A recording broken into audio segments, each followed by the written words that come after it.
Hi everyone, and welcome to another episode of Time Extend, and this is a very momentous one.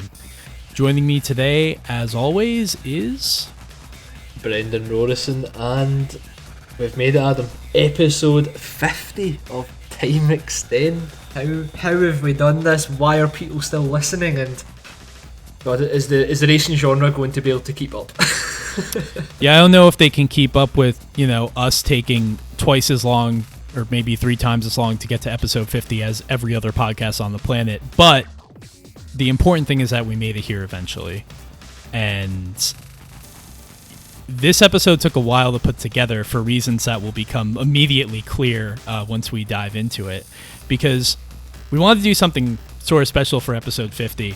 And rather than just kind of doing, something on just one topic or a game or something like that, or just having one guest, what we decided to do was have 3 separate segments with different guests. And the topics were always a little bit different. Yeah, exactly. And what we wanted to do is capture not only some discussion about great racing games, but also ones that are so far on different ends of the spectrum for each considerable title. It makes it feel like a compendium almost of the types of stuff that we've covered to this point. For each segment, we won't kind of reveal the guests yet to keep the suspense up, but to kind of look at what we talked about, we wanted to talk to people who've been on Time Extend previously. We wanted to basically hand the mantle over. What do you want to talk about? Like, sell it to us, basically, in the sense that we want to know what we haven't covered in enough detail, in your opinion, and then we just had some fantastic chat. So, I mean, if that isn't worthy of episode 50, I'm not sure what would be. Yeah, the rule and the direction for this episode was basically tell us, we asked every guest, what racing game do you want to talk about? The only rule is that it can't be one that one of the other guests who is in this episode has talked about. And I think the first segment, which is on the most obscure game that we will probably talk about, is there was never a danger of anyone stepping on that particular guest's toes. But yeah, we left it up. We left it up to guests to determine, and it wasn't necessarily like, hey, what's your favorite racing game ever that we're going to talk about? It could be something terrible. It could be something, just that is sort of interesting to talk about or doesn't get talked about enough. 2 of these games, that's definitely true. I was hoping somebody would come through with Driving Emotion Type S, but sadly no one did. So we will have to cover Driving Emotion Type S in the future episode, because I cannot think of another game as bad with more to discuss than that one. Yeah, I mean, we say it at the end of pretty much every episode now, but it feels like more and more titles worth talking about stacks up, and it's not because of any new releases, but it's just remembering all these kind of releases from previous years that now that we've covered all the main big hitters, the content from here on is going to keep focusing on these very specific areas of racing games that maybe don't get the credit they deserve, or titles as a whole that need a bit more kind of light shined on them. And like we said, that was almost the brief here. What games do you feel as if don't get enough credit for some of the good stuff they do, but also highlight some of the kind of weird things about the game? That's Time Extend in a nutshell. So this episode 50, is almost a love letter to the people who obsess over the strangest racing games for no discernible reason. We've discussed many of them up until this point. We have our own versions of those games. Obviously, the Shocks banter is just a kind of a flagship of that type of discussion. But honestly, that is Time Extend, isn't it? It's talking about these games beyond the most popular ones that deserve to have a bit of airtime, and for this episode we wanted to kind of pass the torch to some of our kind of favourite guests throughout the series so far. Yep, couldn't have put it better myself. So that just about sums it up, and I think with that we'll head straight into the first guest. Yep, enjoy the show, guys.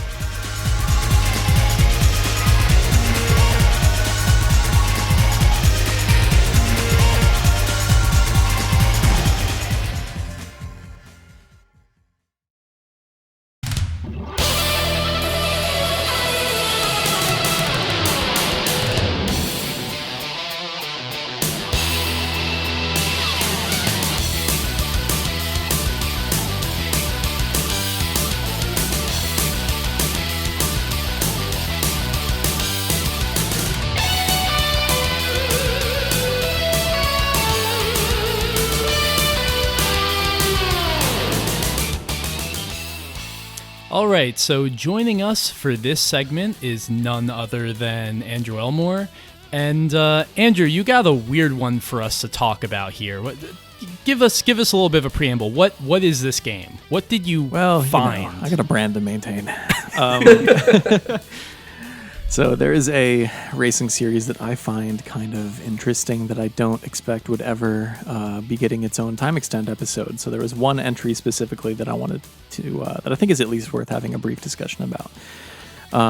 So Cave, who were famous for STG's shooters, shmups, if you will, to use the common parlance of our times, made all of these kind of budget toge, like mountain road drift racing games for Atlas in the 90s across a few different platforms. I first found Toge King The Spirits 1 and 2 on Saturn, which is where that started. And those games are interesting to me. They are aesthetically beautiful and amazing, but they are also early Saturn racing games. And as we know, the Saturn being a 2D powerhouse, the hardware struggles a lot with trying to load in complicated 3D environments at high speeds. So it's a little weird to try to play those. It's almost like it wasn't made for that from the start. Yeah, it's almost like it had a completely different... Yeah. So there's also Toge Max 1, 2, and G on the Sony PlayStation computer entertainment system.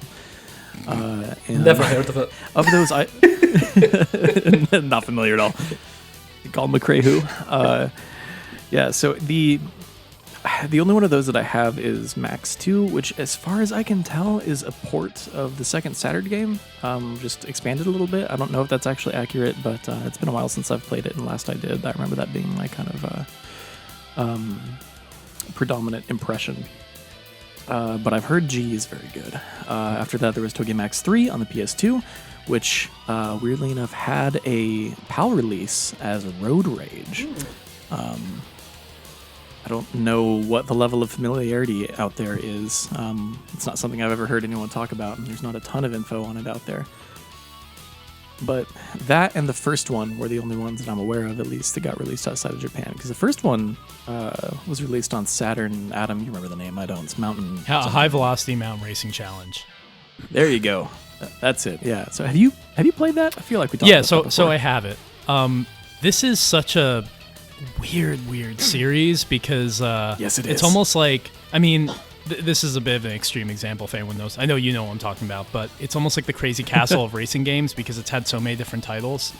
Like on PlayStation 2, there was one called Road Rage 3, and if you didn't know that there were two previous Toge games, you would not have known what this was because, I mean, was there even a Road Rage 2?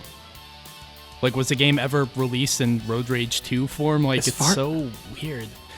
I mean, Brendan's the one that lives in that territory. Yeah, it's all past me. I can't even recall ever seeing it on shelves, the third one, so I'm assuming... That sounds about right. It means that the second one probably didn't exist in some capacity, but... So, I mean, that's the thing, like, I used to buy, like, every racing game I could at a certain point. I think we all did, growing up. Yeah. But... Nope, that does not ring a bell at all. Perfect. Yeah, so I found out about these games through, I think someone posted like either a screenshot or like the cover art or something of the first game on Saturn on like some like Tumblr aesthetic blog or something that I use for like inspo research and doing design work. And I was like, ooh, I need to check that out. So I found the first two on Saturn on eBay and imported them. Which led me down this deep dark hole. And at some point I was curious about this series because I didn't even know that Cave made 3D racing games at all. It's weird. And then when I found out that the last one they made, Toge R, which is the game that we're going to be talking about today, was an Xbox exclusive in Japan. Like, there are not a lot of those. And me being just absolute sucker for anything original Xbox exclusive related, I was like, okay, I need to pick that up and try it out. So I found it on eBay for a pittance, and this was actually, I think, the first Japanese Xbox game that I imported, which sent me down a separate deep dark rabbit hole that we can talk about another day. But What I found was a strange and fascinating racing game that I would love to talk about for a few minutes with you lads. Yeah, so, Brent, I assume you haven't played this game. I haven't played it either. What I did do was, in addition to watching some videos and reading as much as I could on it, was I was able to just, grab a ROM of Road Rage 3 for the PS2, which seems to be pretty much the same as Toge R. That's what I was wondering. I don't know if they're the same game or not. They I don't know anything about look like 3. they're the same game. I mean, I'm sure Toge R probably, runs at 480p and maybe is better overall, maybe has a couple extra cars, I don't know. But they look like even the HUDs look the same. So, Road Rage 3, and that's only because, the only reason I played that one was because it's not, I don't have, I have an original Xbox, but I don't have anything that can play anything mod, or imports that, a system that's mod or anything like that. Oh, buddy, you gotta soft mod that thing. It takes 5 minutes. But I don't even know, see, this is the thing, I don't even know if there's a point, because, as you said yourself, there's, maybe 3 or 4 games I'd want to play that are imports on the original Xbox. So, I just decided to make things easier on myself and grab Road Rage 3. And the funny thing about that is, it doesn't run particularly well emulated, which a lot of PlayStation games don't.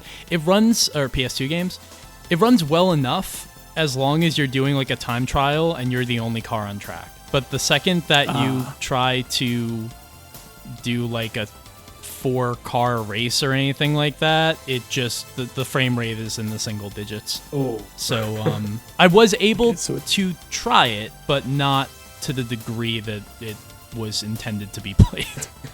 So that's not a forcing it to 60 hertz thing. That's an actual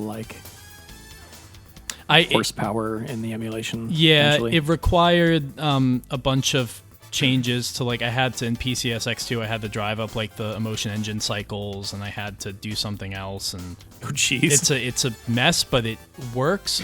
And that's the thing, is because this is a PAL game, it already runs slow and weird, so it's kind of compounding that. So I don't think that my feelings on this game are going to be particularly representative of even the PS2 version, and that's not the one that you brought up. So great.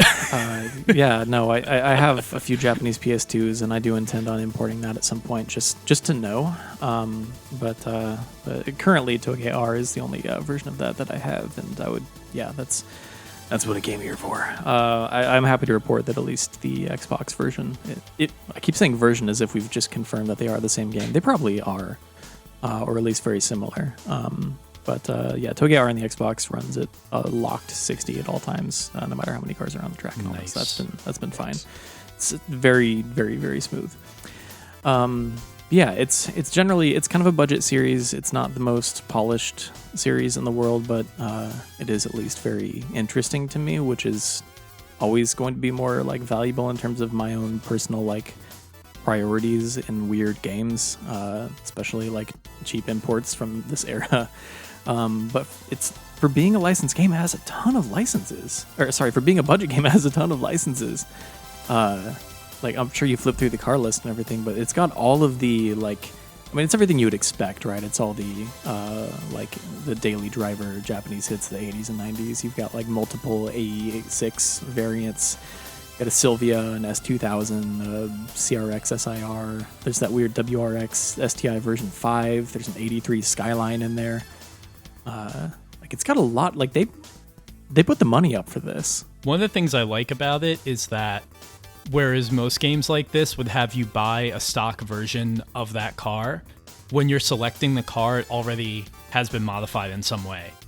All of these cars have some kind of, slight body kit or different wheels, and all of the modifications look good. So it's kind of nice. I mean, some would argue maybe it takes the fun out of it, but also it's kind of nice to be able to just pick an A86 and it already has some modifications made to it, because let's be honest, who wants to drive a stock AE86? Nobody. I don't even think you can find one in Japan. They all have are there any left at this point? Nobody wants that. Yeah. There's something about it, but I'm sure everyone that owns even a Corolla 11 GT for a while is probably going to do something to it. in my experience over here, it seems like it's mostly just people putting ridiculously loud mufflers on them. But At least give me some Watanabes. That's it. Yeah. There is, at least in R, there's a lot of like kind of Shitoku battle level of customization and mod stuff you can do in the career mode. So you can start with one of those cars and then make those changes as you go. So it's not like you're stuck to the pre-customized versions. I think that's only if you're doing like time trials and like pickup races and stuff. If you play the career mode, all that customization stuff is in there. But I am generally not someone that plays through a lot of career modes in a lot of games like these. I tend to value the like kind of quick pick up and put down ability of older racing games. I think the last time I really like played all the way through a career mode was like maybe Most Wanted 05. And then obviously R4, because that's like you just sit down for an hour and play through the Grand Prix. Like that's a one sitting type thing. But generally, I kind of like I take my racing games in like snack bite sized varieties where I'll just like pick one up for an evening and then I'll play something else the next night or whatever. And this is really, really good for that. I feel like. It also helps, right, that it's in a different language, and so you probably couldn't get very far in the career anyway. Yeah, they did. Some of the previous games actually had a full-on like story mode with a narrative and everything, and that's not here. But I don't mind. That's my problem with Racing Lagoon, right? Like I finally got that copy from RetroCo a while ago, and I love it. It's amazing, but like, man, I wish I had any idea what was going on. Yep, the curse of drift games. Oh man, yeah. So speaking of which, I think the closest kind of analog to this is what got localized in the West as the TXR Drift series, and I have both of those games, and I like this a lot more. I know TXR Drift did that whole like they laser scanned all of those actual like Hokane roads and everything. Oh wow, I didn't know that. I just like playing this game a lot more. This game feels like nothing else, and I don't know how much of that came through in your emulation experience. Or a lot of that is dependent on what controller you were using as well. Yeah, I was using an Xbox gamepad, and again to reiterate, it was that one. It was a PS2 version, so whatever. Yeah, but it's weird because I feel like it starts out and it lulls you into this false sense of responsiveness, and then you try to drift, and you're like the car is not turning enough. And then you discover the handbrake, and that kind of changes everything in this game. Yeah. The other side of that is that the thing that the emulation with an Xbox, like I'm assuming it was either a 360 or an Xbox One controller. One, but yeah. So those don't have pressure-sensitive buttons, which this game makes very, very deft use of. People forget the original Xbox also had pressure-sensitive buttons. It wasn't just the PS2. The difference is PS2 games used it. Like everyone played Gran Turismo 3 and was sold on that concept immediately, whereas on the Xbox it had analog triggers, so all the racing games used those. So the only time that pressure-sensitive face buttons on the Xbox really made sense was that port of Metal Gear Solid 2. Brendan and I have had horrific experience with pressure-sensitive buttons, particularly when we tried to play various PS2 racing games back in Scotland. Just because it destroys your hands after an hour. Oh god, it hurts so much. It hurts, dude. Like I even have that problem with Ridge Racer, like all of them. Yeah, Ridge Racer 5 is Ridge the worst. Racer 5 was the one that caused a few casualties. Yeah. Dude, do you remember the blister? It'll put you in the hospital, dude. Do you remember the blisters on my thumb? Like, holy shit. Mate, that was that one particular race though that you desperately had to beat, like doing it over and over again. There was no thumb skin left, like at all. Oh no! It's like when Nintendo shipped out those gloves for that Mario Party mini. It's the worst. Oh man. But yeah, so the reason that this game feels like nothing else is because it has this, this is the first time that a game has made me a believer in using face button driving controls. Partially because it doesn't hurt as bad as the flat, like extra squishy DualShock 2 buttons. Because they're rounded and have a little bit more resistance, so you don't have to push nearly as hard. It's a bit more comfortable, at least on an Xbox controller. But this game is all about. Well, I wrote this down somewhere in like a tweet from a couple years ago. I said, it's all about balancing thumb pressure between the gas and brake to adjust your wheel spin as you slide in and out of turns, which is kind of all drifting. Like all drifting is that, but like downshifting into second and then flooring the accelerator will give you much more control than tapping the brake into a chicane or whatever. Like that's the type of game this is. It's not concerned, like you don't need to hit the e-brake to swing the back end out and like Scandinavian whip every corner, which you kind of need to do in this game, and it desperately encourages you to. I also have to imagine, I mean, this is an assumption, but you can confirm it or deny it.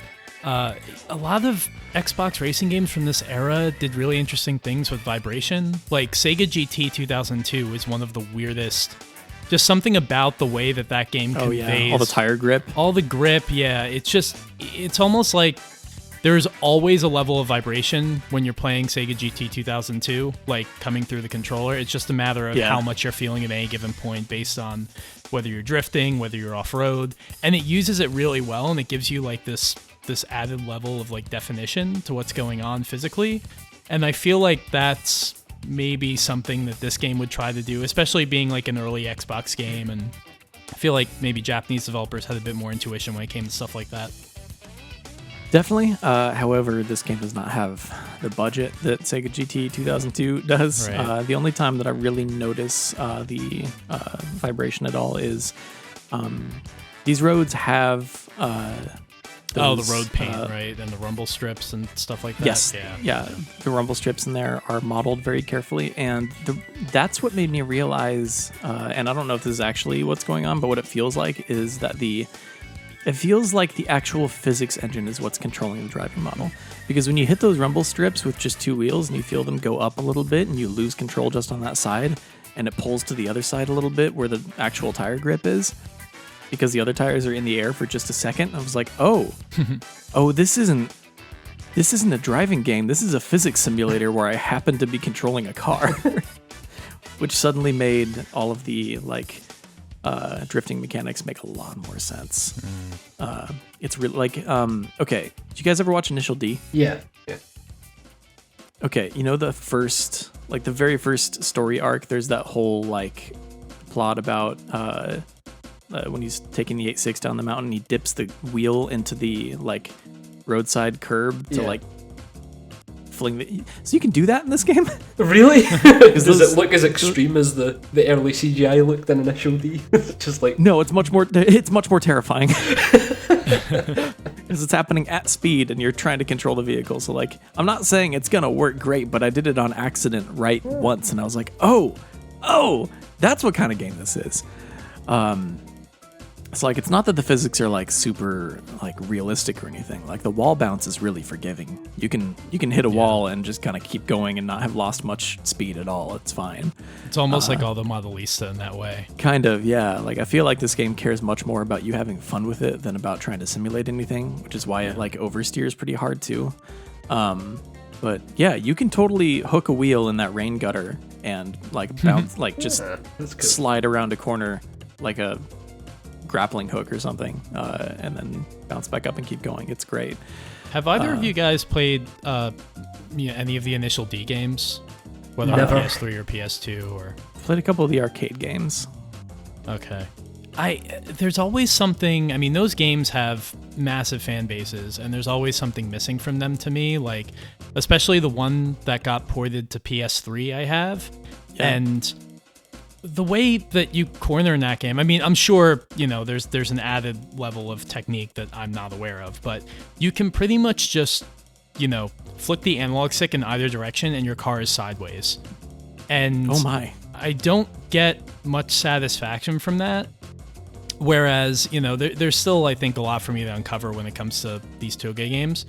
But I like that you do have to manage the throttle and the brake. You can do weird physics crap. Like that would make a game more just sort of have that added layer of depth for me and just give me more to sink my teeth into, as opposed to, oh, now I'm like 90 degrees to the left and that's it. Like, and I'm sure it's one of those things where the game is, those Initial D titles are rather they're made to be rather easy to enjoy off the bat, but then you know, kind of have to dig into the physics a little bit more. I mean, they're made to live out the fantasy of the show, right? Like, it's... Right. You want to be sideways at all times. It's Sure, but then those games also obviously have, like, massive competitive... I mean, I don't know about massive anymore, but at one time had a big competitive scene. And so I'm sure there's more to it than that. But I think there's actually something about, like, Togear's... initial level of difficulty that sort of appeals to me. Like, oh, I really have to kind of tease the control out of this car. It's not something I can just jump into, and that makes it a little bit more exciting. Yeah, and it ends up having, like, there's a very wide range for player expression in there, which is something that I really like, because you feel so responsible for the momentum because it gives you so much control over it. Like, it strikes this exact, like, balance. They walk this very thin tightrope between sensitivity and precision on the analog sticks, and it's, like, exactly what I've always wanted out of an arcade-style racing game controls. Like, it's... I get very frustrated when, like, flinging the analog stick all the way to one side barely turns a little bit. Like, that's not how cars work. Because theoretically, if you turn the wheel all the way to one side while you're going 100 some odd miles an hour, you're going to die. And it doesn't need to be that hard. But this definitely does swing a little bit more in that direction. Like, you're not going to roll it or anything, but if you push the analog stick all the way to one side, the game interprets that as like, oh, player really wants to turn this direction, don't they? So it swings pretty hard. Like, it, like, compared to most other like arcadey racing games, it probably feels like a lot of oversteer, but I really like it because it gives you so much, like, fine motor control, and it's just, like, it's really weird. It feels like nothing else. You're constantly feeling the wheel spin in your hands, and, like, you're constantly riding the line between grip and slip like a bike, but once you kind of get into that headspace after a couple practice laps, it feels really good. And, like, this game is not heavy on content or budget or polish or variety or anything like that, but what it offers in terms of its actual playability and moment to moment is so unique and fascinating to me that it's genuinely become one of my very favorite racing games, because it's just so delightful to pick up and put down whenever. It's just fired up, and I'm just having a lot of, like, measurable fun within seconds, and it's great. The AI in the challenge races is, like, I call them tough but fair. It's like, if you know what you're doing, it's pretty easy, but they do kind of just ignore you and drive the track. Like, it's not really AI, it's more just like a car driving a pre-recorded, like, lap, and if you, like, bump into them and push them out of the way or whatever, they'll just kind of push their way back to the line that they're supposed to be on. But an immovable force, right? And, like, those are the kind of things that, like, betray the budget a little bit, but it's enough. And I find myself having more fun with, like, time trials and just trying different cars on the same track over and over, because they all feel pretty different. Like a Sylvia feels way different from a Supra in this game, etc. Like, there's, in terms of how willing it is to kick the back end out, or, like, how much acceleration it has, or where that acceleration is coming from. Like, rear and front wheel drive feels very differently in a game that's all about drifting around tight corners in a mountain pass. So, yeah, I don't know. The soundtrack is really good. Like, yeah, the soundtrack is good. It's not, like, transcendentally good, but it's got that, like, Eurobeat infused acid jazz that I'm obviously always looking for in my life. This game gave me a lot of, just visually as well as with the audio, the vibes were kind of a mix of Tokyo Extreme Racer, the earlier games, and Driving Emotion Type S, which Driving Emotion Type S is a bad game. However, it has a banging soundtrack. Oh, it's got an amazing soundtrack. It's got a fantastic soundtrack. And also, like, just the menus were very Driving Motion Type S style. Like, you have the RGB grids and this preference for, like, italicized all caps Arial all the time, which is a very Driving Emotion Type S type thing. Yeah. I looked it up on Google to see when the last mention of Togear was, and There's a fan translation patch actually released last December, which I was going to bring that up. They came out like a year ago. Yeah. By one. I'm amazed that it's that recent, to be honest. There was a mention of the game, but I'm just checking like the kind of website where you can find the translation patch, and it's been downloaded 294 times in a year. So it's like a very specific subset of fans must have been very excited. Which might be more copies than the game actually sold, from what I can tell. Like, it's so... There's almost zero information about this at all. I found one preview from 2001 or 2002, but I found no reviews. Like, this doesn't even have a GameFAQs page. Like, there's nothing out there about this game. Like, I was searching for it, and half the results were just me yelling about it on Twitter. Like, there's so little. That's on the how internet you about know 20R. a game is obscure, when you discover that you were the source of 70% of the information online about it. Right, and even then, there's barely any. So I don't know who this person is. They go by Mr. Richard 999, which obviously, just like in real life, anytime someone's name is Mr. Richard, it's an REM reference. But if you're out there, Mr. Richard 999, thank you for your service. You've made the world a immeasurably better place. I think with this series, Cave and Atlas just kind of shot themselves in the foot trying to figure out how to market a drift game around the world, because between all the name changes, I'm going to send you guys something. So, Andrew, I don't think you mentioned this in your introduction, but this game one of these games was known as Peak Performance on the PlayStation 1. I didn't even know that.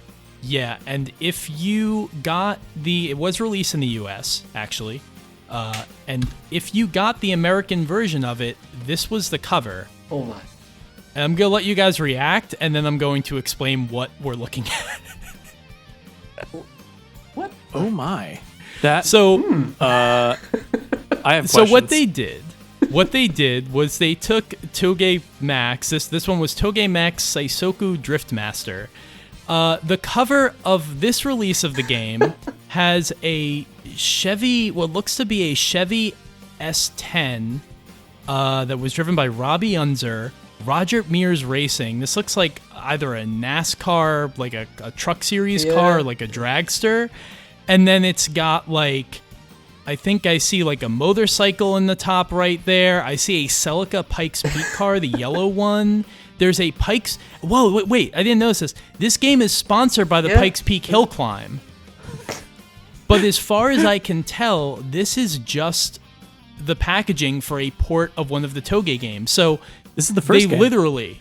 Okay, so the marketing was just like... The U.S. marketing department, or Atlas in America, was just like, fuck it, we're gonna make this look like basically like a Dale Earnhardt shirt from 1994, and just like 100% 90s NASCAR vibes. Has nothing to do with the game. Absolutely nothing to do with it. Dude, it's this hilarious. is going for like $40 on eBay. What is going on? And this is I thought the port of Toka 2 for the PS1 in the US, known as Jarrett and Labonte Stock Car Racing, was the worst example. Yes, was That's I Toka? thought that was the worst example of false advertising for the US market, but I think this is. Dude, that's one of my favorite things about racing games, is that they're just like repackaged in wildly different like names and aesthetics and everything from territory to territory. I know we talked about this last time with Le Mans, but man. I think I've said it before as well, but the most disingenuous one in the UK was, I can't even remember the name of it, but typically it was an Infogrames published game, since they seem to always do this shit. They rebranded a racing game Max Power Racing. Max Power was like what can only be eloquently put as a titty magazine for car enthusiasts. And for whatever reason, they decided to rebrand the game to Max Power Racing from C3 Racing, that's what it was called elsewhere, to Max Power Racing in the UK, and it's one of the strangest... that was one of the weirdest ones, and I wonder if it helped them sell more copies. Because so this is a Eutechnics game, Car Constructor Championship. It looks like it was C3 in the rest of Europe, but for whatever reason in the UK, they're like, no, hold on, I've got an idea. And then there was one TNN Motorsports Hardcore in North America. What is... Wow. This is so... Wow. typically it's that in North America these games get dumbed down or watered down for our market. But the one example of the opposite happening was, Brendan, I remember when we had an episode where you kept talking about Total Drive-In. I was like, I have no idea what game you're talking about. But in the US, that was called Car and Driver Presents Grand Tour Racing 98, which I feel like is much more true to the spirit of the game than whatever the hell Total Drive-In means. That I don't get that one at all. Total Drive-In is a great name. Total Drive-In. with the apostrophe over the N and everything. Oh yeah, well that's how you know it's got just a touch of Toog. I don't think you guys got the banging soundtrack in that game though, did you? Over there, I think I read somewhere that the European version of the game, or the UK one as well, they kind of changed the soundtrack around a bit and they gave it like this really kind of house, kind of early 90s like soundtrack. Is that what you recall from playing the game? I haven't played that game in... I'm 27. I haven't played that game in going to say 23 years. I'm going to check this out actually very quickly. 22 maybe? I think Andrew would be buzzing with this if it was the case. Well, that's like Top Gear Rally, the N64 one. Had a really, like, Barry Leach composed that one, and it has a really sad sound. I mean, it's a beautiful soundtrack, especially considering it was on the N64. Yeah. But it's really like dire and bleak. And then for the Japanese market, I guess they told them, like, Kemco told them, like, let's liven things up a bit. And so the title screen for the Japanese version is just this. It's almost like Ridge Racer 1 level of like just gabber happy hardcore. I mean, it's not gabber, but it's that kind of, BPM, and it hits you that hard. And then you go into Coastline, and all of a sudden the game just reverts back to its like depression, and it makes no sense. Oh, that's amazing. Yeah, I played that game a lot as a kid, and I've realized over the years, mostly through listening to this episode, because I think at some point, like the first time that I heard one of those tracks, or this podcast, not this episode, obviously, but the first time I heard Adam put one of those tracks in there, it like unlocked this sense memory of like sitting down on the floor in front of our old CRT playing that game and being like, oh, I wonder if this like planted a bunch of seeds in my brain in terms of like forlorn electronic music that goes slightly harder than it should. But yeah, that soundtrack rules. So it turns out Total Driving did get a different soundtrack in Europe compared to the other releases. So I've just dropped that in for your listening pleasure after the pod. It was basically licensed by Armada Music, which was a UK-based what's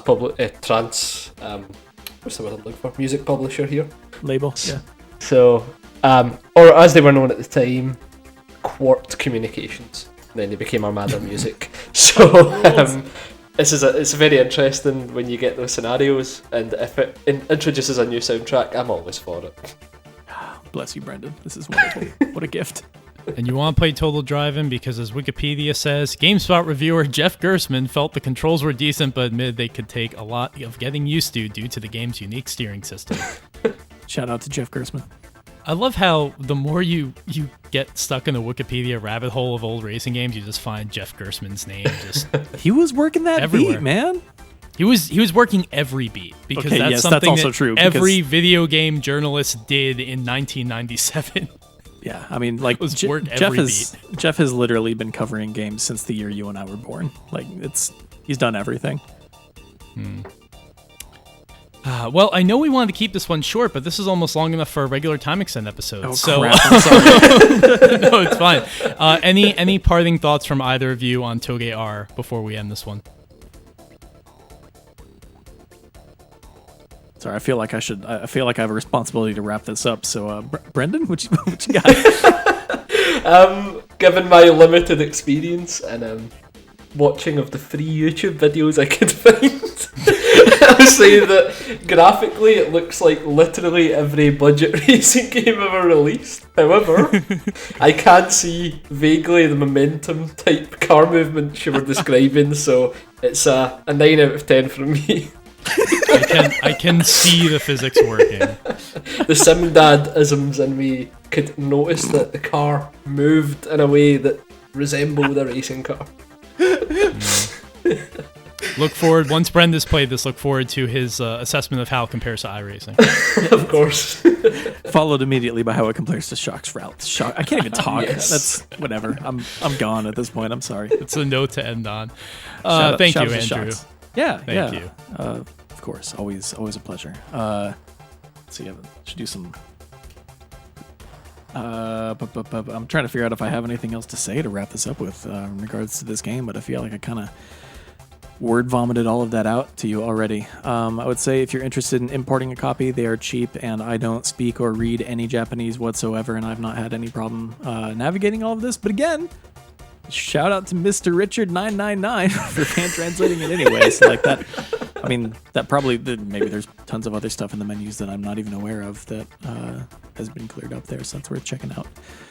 I recommend Also, it if you're into weird stuff. Top tip. I was watching a video of somebody play this game, and they had the brilliant idea of pointing their phone, like their phone's camera, up to the screen to translate things, which I had never, because there are apps that do that now, and I had never thought to do that. So I think I'm going to try to play through Racing Battle C1 Grand Prix or whatever, or Racing Lagoon, and see how far I get using that method. Good luck. That is, so I play a lot of imports across genres and platforms, and that's what I always do. I just use the camera part of the Google Translate app on my phone. It does not know what to do with the refresh rate of CRTs, which has been a problem. So you have to hold it pretty far away, but also generally speaking, it helps for menu navigation, but dialogue and any like conversational speech is completely useless. Also, anything in katakana is going to be a problem because it's phonetic. So, best of luck.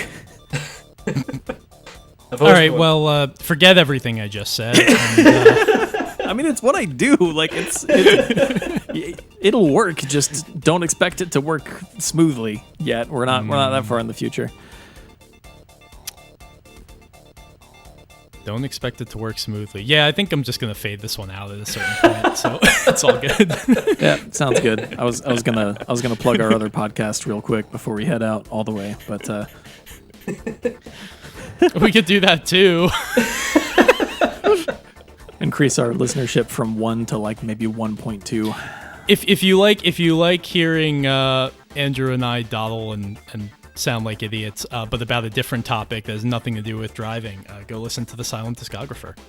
Yeah, that is a music podcast that we do, ostensibly about going through bands' discographies in chronological order. We worked our way all the way through Death Cab for Cutie, and we've spent the last 95 years slowly working through 4 Slowdive albums because life is a lot right now. And then go check out Brendan and I's secret Formula One podcast that only exists in my mind. You can download that in my brain. In my mind. If you listen to enough episodes of Silent Discographer, I promise you, in each one I make a reference to some racing game. You have to find it, but it does happen. I just can't believe the next band that you guys are focusing on is the Venga Boys. I didn't see that one coming at all. Damn it. We weren't ready to reveal that yet. Time Extend exclusive, baby. Make it done.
Hey, and welcome back. For this segment, we are joined by none other than Paul Lavelle. And Paul, it's great to have you here. Tell us what game we're going to be chatting about. Hey guys, thanks for having me again. Today I'd like to talk about Gran Turismo Sport. GT Sport. It's what can you say about GT Sport? This is going to be a real short segment because I have absolutely no idea what to say. It's a game that speaks for itself. Brendan, I'm putting you on the Yeah, I mean, I'm more than happy to take the lead. I think GT Sport is actually an interesting Gran Turismo to talk about, purely, even from its reveal. I just remember the sheer confusion about what it was. People just assumed in some capacity it would be like a prologue to GT7. That still might come to fruition. Or they kind of seen it as a get out for Polyphony in terms of trying not to make a fully fledged GT title. I think though, with the benefit of playing it across many years now, seeing how it's grown, seeing how much Polyphony has committed to the esports bit, so to speak, I think it's one of these Gran Turismo games that will be looked at, say, in 5-10 years more fondly than some might feel about it now. Because let's be honest, compared to the other games in the series, it really does offer something that was just not easily accessible in many racing games prior to GT Sport kind of flagshipping it. Good, clean racing with a system that's built from the ground up to facilitate that. Yeah, that's all, Wow, I really cannot put a thought together right now, can I? Paul, what? I guess why did you want to chat about GT Sport, and what is it that interests you about that game in particular? Because we've talked about it a lot on the podcast before. Yeah. I think it's safe to say it's one of our favorites. But it is shockingly hard for me in this moment, for whatever reason, to just take a step back and be like GT Sport. So. Yeah, what is it about GT Sport that gets to you? I mean, really, it was what Brendan said, but it's how accessible it is to get into an online race, and the entire game being based around it. And I guess it's accessibility in a lot of ways in that game, whereas it's not the most realistic racing game in the world, but it kind of makes it, it just does enough to help you when you're driving around. Like we've done it in our GT sessions when we've played it.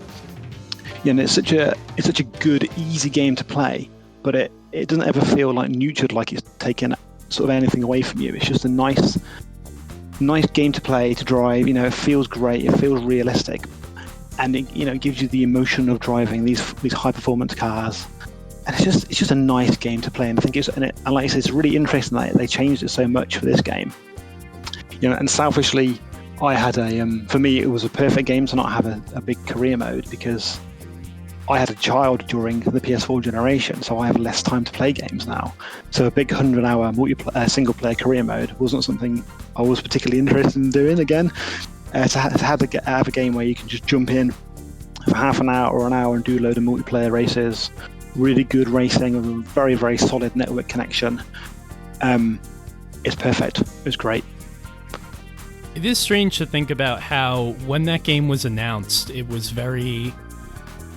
a really questionable thing for the series and for Polyphony, because we all wanted Gran Turismo 7, obviously, because who wouldn't want the biggest possible, the next big step in that series, especially if you're a longtime fan. And instead we got GT Sport, which I think in the beginning was like, nobody really knew what the hell it was. Some people were like, oh, this is just prologue. Other people kind of took to the whole esports slant of it sooner and kind of were better at figuring out sort of the trajectory and like what that game was going for. But I think it confused a lot of people. And I just remember when I played it for the first time, which was during that really lengthy beta session that they had a couple of months before the game release. I remember it came out in, I think, October of 2017. And then back in I don't know, April or May. It was late spring, early summer. They had that beta, and it was fantastic. Right off the bat, the ease at which you could, there had to be online in that beta, right? I think it was. It was online racing and online leaderboards competing. I think, yeah. Because I remember. I was living in an apartment with a couple of my friends, and we would just jump into races. And, you only had, I think the tracks were, Brands Hatch, and, that might have been it. There might have been, one more track. And you only had, I think, a Group 3 car or something. But just the ease at which you could just, jump into races there really kind of immediately made it clear to me, like, okay, this is what this game is supposed to be. And I think we owe a lot to GT Sport for reinvigorating the series. I really do believe. I mean, I've never tried to dampen the fact that, you know, my feelings about GT 5 and 6, which is that, like, that was a real dark period for Gran Turismo, and I don't like those games. Yeah. I think Polyphony needed to take a step back and take stock of everything and really figure out what they wanted it to be. And I think GT Sport kind of allotted the series that sort of opportunity and refreshed it and, like, reinvigorated it with new energy. And now I'm really excited to see with the GT7, with all of the online multiplayer base being what GT Sport was, but then also throwing in those old school Gran Turismo career elements, what that's going to be. And I think that Gran Turismo is in a really, really good and solid place right now that it hasn't been since probably like 2005. Yeah, I think one of the things you said about the online there is the fact that, you know, you go to the multiplayer and there's like 3 sessions that are starting at like 2 o'clock, 2:20 and 3 o'clock or whatever, and you go, oh, it's 5 to 2. I can jump into a game, do a couple of laps to practice. I get ranked based on my time there, and the game pulls me into the multiplayer session, and you're in this session seamlessly, and you come out again, and then there's another race ready to go straight away. So you can spend an hour in an evening, and you're basically just racing or driving the whole time. There's no waiting around in lobbies. You're not searching for games or waiting for something to get enough people together. The game pulls the community together into these 3 sessions. So there's always someone playing it, and I guess Gran Turismo has a benefit of lots of people playing it because it's such a big game still. But still, they took that and it works to their strengths, right? And they made this session that it's just brilliant. It's like the old Destiny or whatever. We can just jump into these games straight away, really, really easily with no waiting around. It's brilliant. It's brilliant for that. I've always felt as if, like, GT Sport, Mario Kart and Rocket League have kind of ruined most racing game multiplayer games for me, because with all 3 of them, you can just jump on and basically immediately be in a game, unless if you're very unlucky in GT Sport, you join in that half-an-hour window where there's no race starting. Right. Like, I just feel as if the immediacy of it is what makes you buy into it, because I think, like, I've always kind of dabbled and trying to maybe join like racing leagues and all that type of thing, and although that comes with the kind of more closely knit community that you get to enjoy and that type of thing, whether you might find a racing league on GT Planet or a website like that, I've always also been cautious of the fact that I do have kind of real world commitments, like time constraints, that type of thing, so I always kind of think of the idea and then it never actually comes to fruition. When GT Sport released, it was one of those ones where it basically ticked every box for me, in the sense that close, mostly clean racing available on tap, basically, and you get that from a kind of the Mario Kart thing that Nintendo have always done a good job with that series in terms of being like, listen, the game itself simple, so the multiplayer system simple. You choose a character, we'll drop you in a match. There's no settings to work through or matchmaking lobbies to kind of look through. You just get dropped into a match and you race, and that's perfect for Mario Kart. I think it's the same with Gran Turismo. I think, like, if you can have the kind of sportsmanship system and racing level system in place that facilitates that quick matchmaking, it's just it's perfect, and it was what really started to get me to actually race a bit more seriously online as opposed to just sessions with friends, which of course the game also offers. So it's ticking both those boxes. I don't think, even at the time, I don't think GT Sport got the credit it deserved, because it was just being kind of fobbed off as a kind of an iRacing clone or whatever, as if like you can't have a good matchmaking system because it's already in another game or sim. And I think, like, looking back, if this is built upon in GT7, which we seemingly know it is, because the sport mode appears to be in there, it's going to be one of those moments. It was that this is one of those things where Polyphony managed to nail it, and it'll only get better as time goes on as well. So I think, like, GT Sport's biggest accomplishment was putting that kind of racing experience that's half decent available for pretty much everybody. One of the things you touched on there with the rating system, and it's, you actually really care about it when you see your rating go up or down. You're driving along mid-race, you can see it go up or down, and at the end of the session you can see whether you've stayed the same or effectively gone up or down or whatever, and you care about it and everyone can see what you've done, and it just makes it feel much more important because it's fully integrated into the whole experience. It's cool. I feel like every series wants to get to the level of a GT Sport or something like that in terms of the online experience and how easy it is, and just how all-encompassing it is. Like, you see those 3 races, you know that those are your choices for the day, and if you want to raise your standing, raise your driver level, that's going to be it. That's the arena in which you compete. I feel like a lot of games want to get to that level of that degree of just, sort of focus on competition, focus on esports, but they don't necessarily know how to do it. I mean, I can't help but think of like Project Cars 3 as an example of like when I want to race online in that game, and it's just kind of like people just start their own lobbies, but that game unfortunately doesn't really have the user base to support that, so nothing ends up really happening. I feel like the proper way to do it is kind of the way that GT Sport has gone for it, which also kind of pulls a page, as you were saying, Bren, from iRacing, where it's like, here's when this race is going to be held, here's how much time you have until it's going to begin, and in most games it would kind of bother you to be like, oh, I have to wait around for like 15 or 20 minutes before this race starts and not do anything. But in GT Sport, you have that opportunity to qualify. So that really means that like anytime you see the race, and there's only probably 20 minutes between every race anyway. Anytime that you see a race is about to happen, you can at least do, 2 laps or 10 laps or something like that to try and set a time. And you're always doing something. But when you get into the race, you know that you're going to have a full grid. And I just really wish that, developers would consider more, instead of just being like, we want to have that sort of community and online competition, instead of just thinking like that's a destination we want to be at.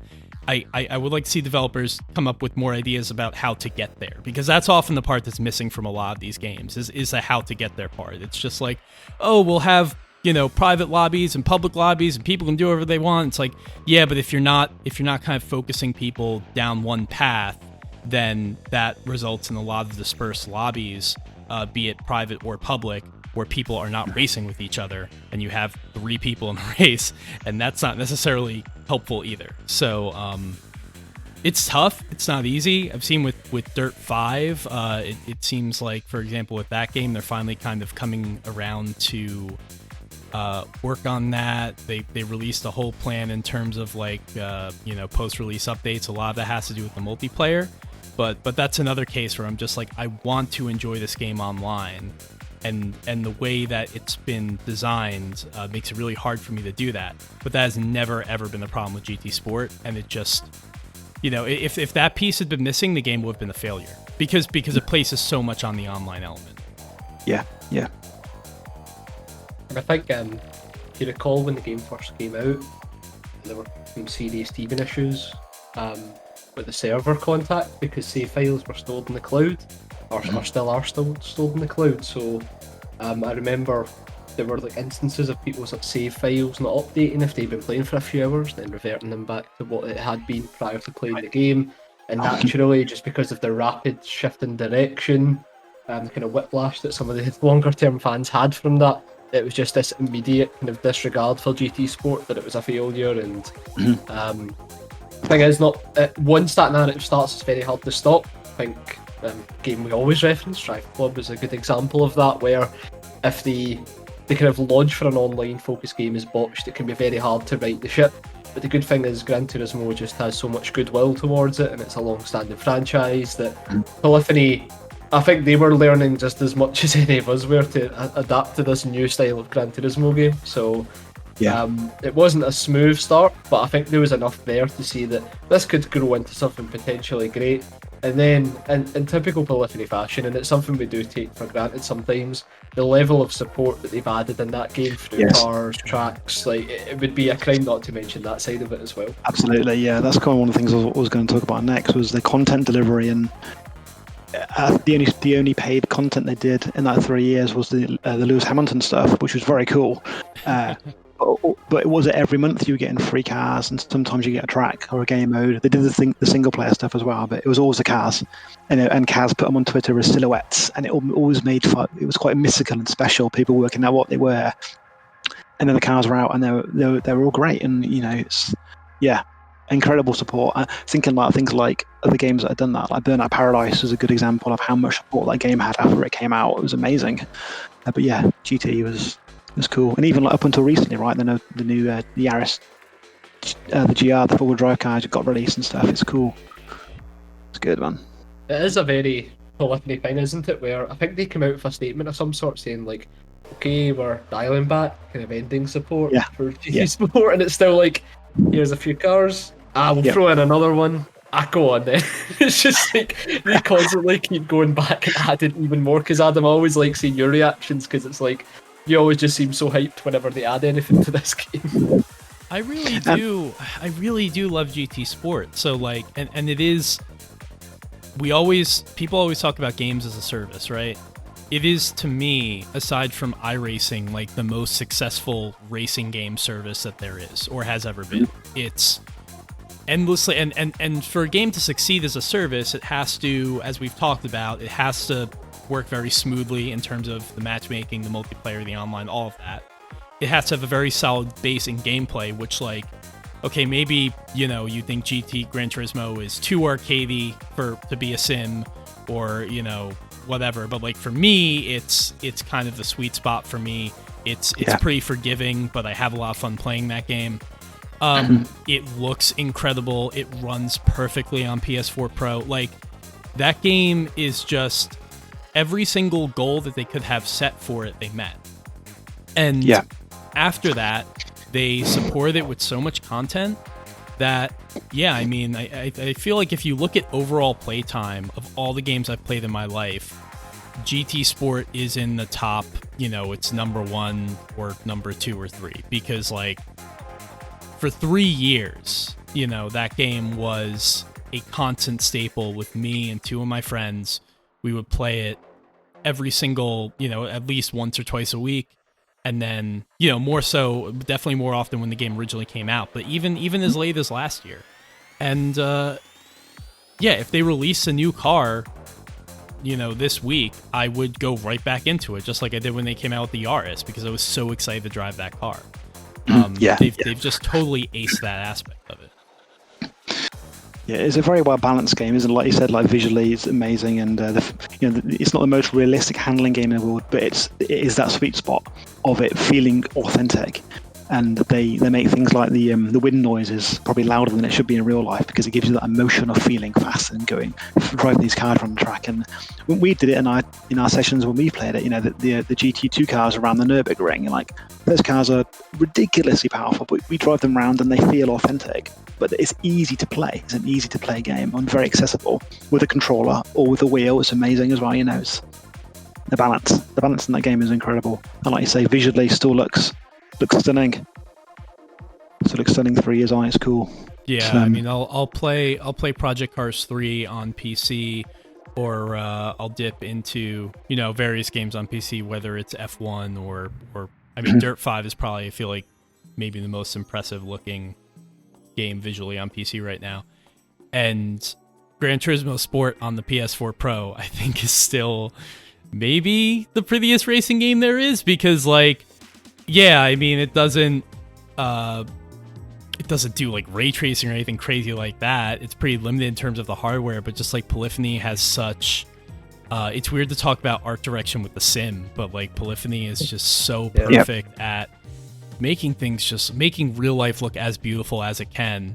And the game runs so it is impossible for me to overstate how smoothly that game runs. Locked 60 frames.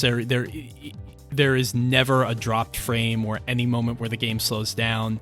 Can you remember how chuggy and like generally awful GT5 was? Like how the shadows would freak out, and how like the if there was ever like tire smoke or anything on the screen, like it was just like muddy and awful. Like GT Sport is a technical tour de force, and I mean that's something that has me really excited about GT7.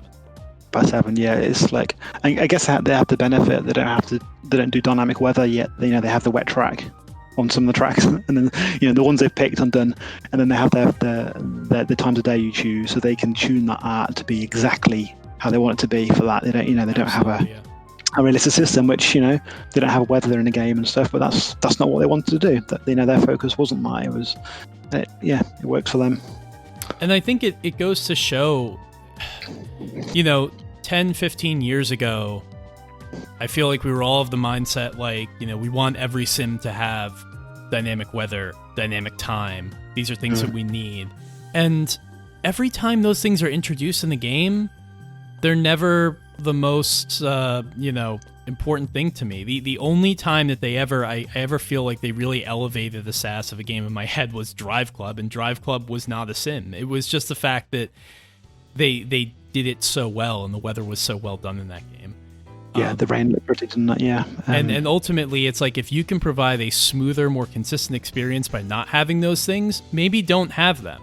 I don't think there's anything wrong with that.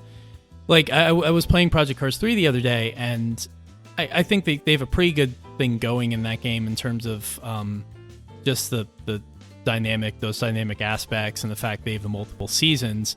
But you do see it reflected in the way that the game renders certain things. Like, for example, when you're on like the Nordschleife, I mean, they have to render the Nordschleife with 4 different seasons, right? So like you kind of look, especially the one, I don't remember what it's called, but the one part of the track where you can go over that bridge and you see the town, and then you see like the hill of trees like right above you to your right. Right. It's all just kind of it's a cardboard trees, which obviously like a lot of games have to do that up there because the Nürburgring is so many trees, but like it's all in that X pattern, and you can actually see where it intersects with each other when you look back, and it's like, ugh, that doesn't look good. And I know I'm the kind of person who obsesses over these things. I know most people don't obsess over these things, but but no, I have always been someone who thinks that the more focused, the smaller but more focused and quality experience is endlessly more preferable to the bigger experience of varying quality. And I like that, especially after GT5 and GT6 days of 1,200 cars, and most of them are from the PS2 and all the old tracks and all that crap. I like that they just decided, what we're going to do? We're going to make the best possible game we can make, and in doing so, just kind of limit it to what works. Yeah, and I really think a lot of developers could learn from that too.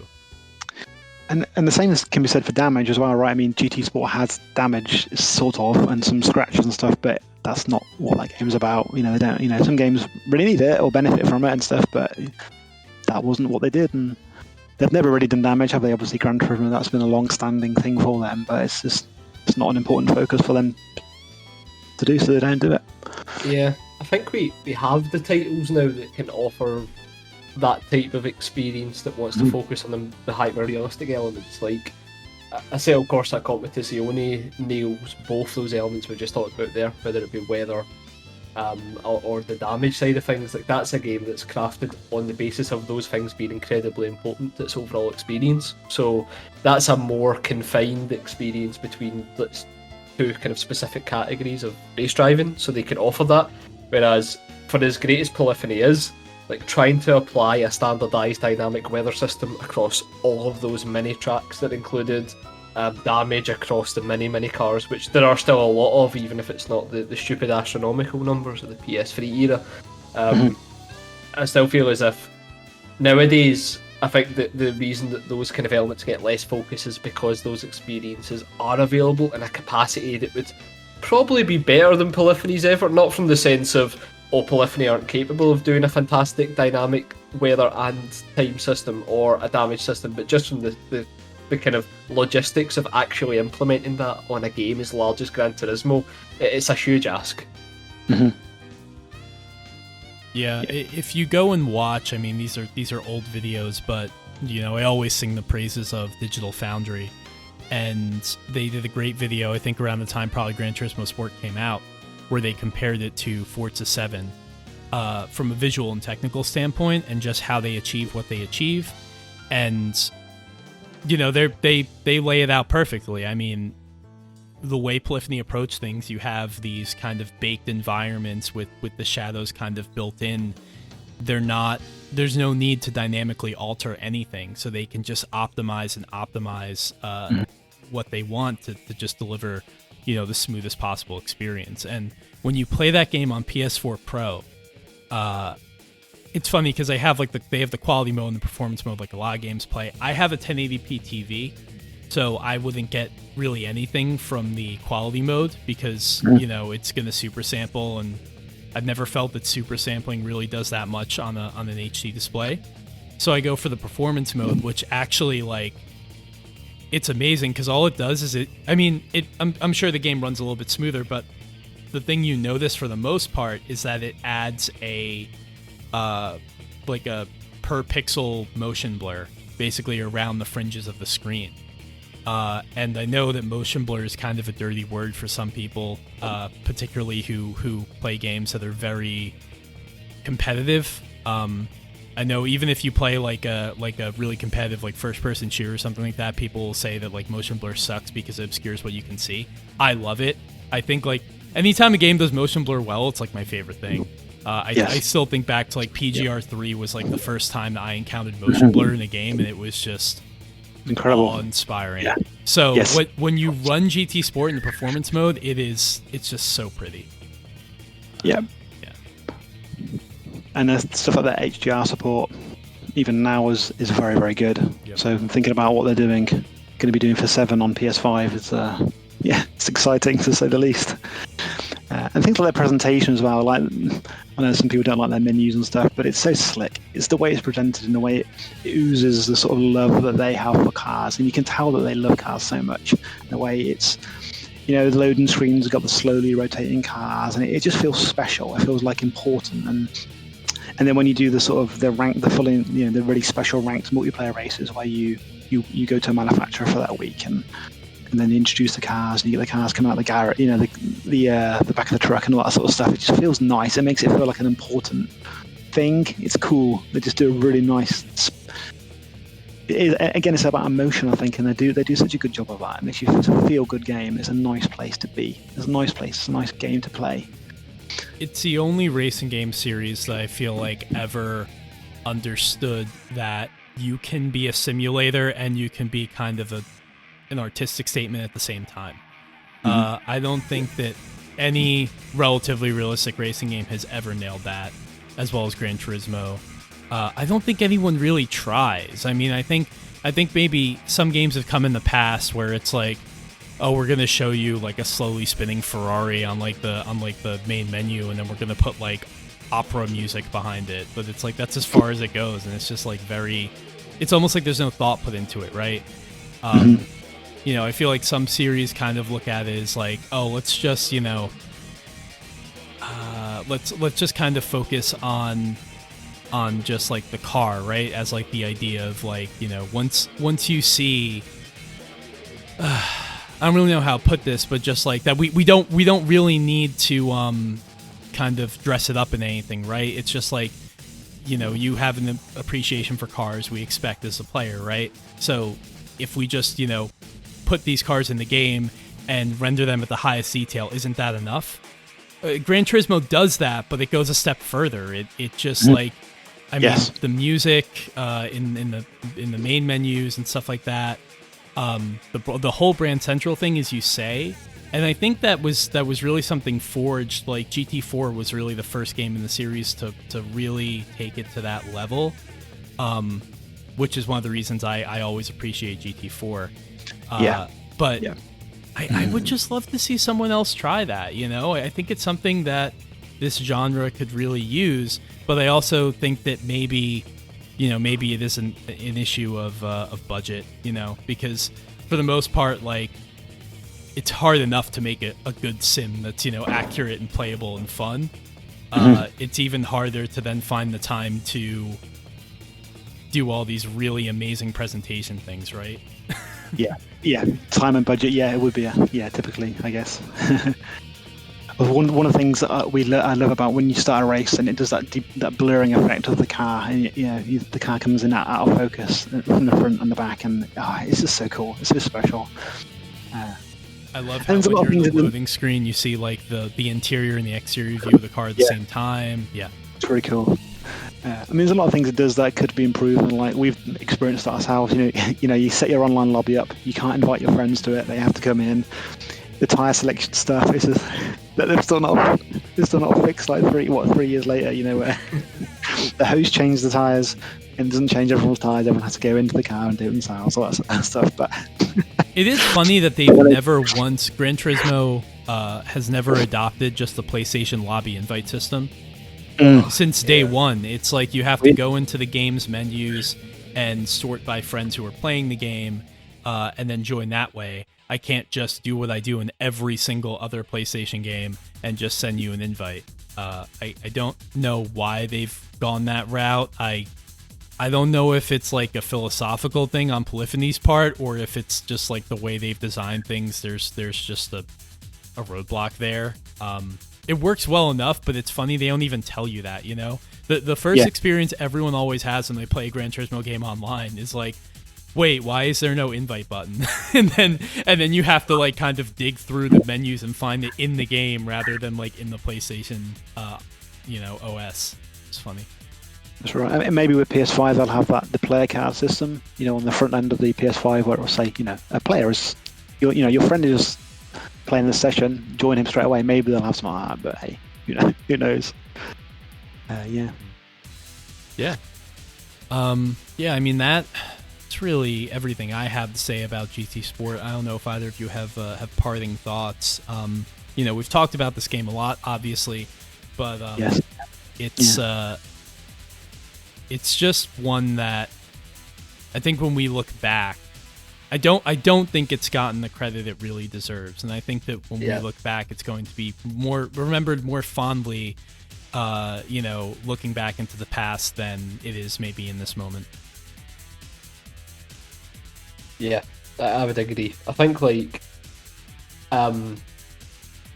because there wasn't a mainline game on the PlayStation 4, I think that kind of initial bitterness some people will have who just didn't get on with GT Sport will have that now, but I think over time it will be looked at more fondly, but also over time it'll also be deprecated and unplayable in a large part. So I guess it's a bit of a double-edged sword in that regard. But yeah, I mean, closing thoughts wise, I also just wanted to bring up the way in which they decided to handle like the kind of racing classifications within the game, having proprietary like Group 4, Group 3 type racing. That's something that I really enjoyed because it builds up that this is Gran Turismo's version of Motorsport World as opposed to this is the real world Motorsport being replicated. I know some people might not like that, but I like to think it just gives Gran Turismo once again that little bit more personality where you're like, I wonder how Polyphony are going to make the Beetle fit into this class and that type of thing, and they come out with those original designs. It's really fun. For me, that's what I would prefer over something like Vision Gran Turismo. I feel as if this is a more kind of palpable Motorsport possible variants of road cars is something that Gran Turismo has always done well, and actually kind of making that into the core focus of the game is something really cool when you think about it. It's also quite well balanced. I mean, some people would take objection to that, but look around. I don't think there's any game in any genre that's like perfectly balanced. There's always a gun in an FPS that's like stronger than other guns or whatever. I think Gran Turismo for the most part is pretty balanced, GT Sport, and I think like, okay, when there's a car in a class, like say the Megane in Group 4 that's like too strong, there'll usually be an update that will knock it down a few pegs. It's kind of always changing. It's not like, the days of I remember when I played Forza 4 on the Xbox 360, and if you wanted to win every race, all you had to do was like modify a Viper ACR to have an all-wheel drive drivetrain, and that was it. You were at that point you won the game. Right. They do kind of switch things up, so it does bring skill to the forefront as opposed to just get in the best car and win everything. Mm-hmm. And they've got a balance of power, which works nicely without making the field car throw the cars feel all the same. The cars all feel different, but they're matched nicely with that function. That's cool. Yeah. So we're all on board then. GT Sport is great. Yep. It's also, we have to say, like, it's a go-to game whenever we try to get people together, not talking about like the big, like the TG events or anything like that, but just when we're trying to get the community together. It's a game that everyone has, it's a game everyone knows, and that just makes it kind of easy to just put together a lobby on whatever night. I mean, a lot of the cases in the Gran Turismo, or sorry, in the Time Extend community, it'll just be like, hey, you guys want to play tonight? And it'll just happen. I'm not usually there because I'm a bunch of hours behind everyone, but I'm glad that it's kind of become that thing because I don't really think there's anything else that can take its place. I don't think so. Like we said before, already said, it's an easy game to play, but it feels it's exciting, and it is just that right balance. It's just a nice place to be. Like I said, it's cool. It's a special game. GT is. I don't know about you guys, but I'm really wanting to play some GT Sport now. So I think I might go do that.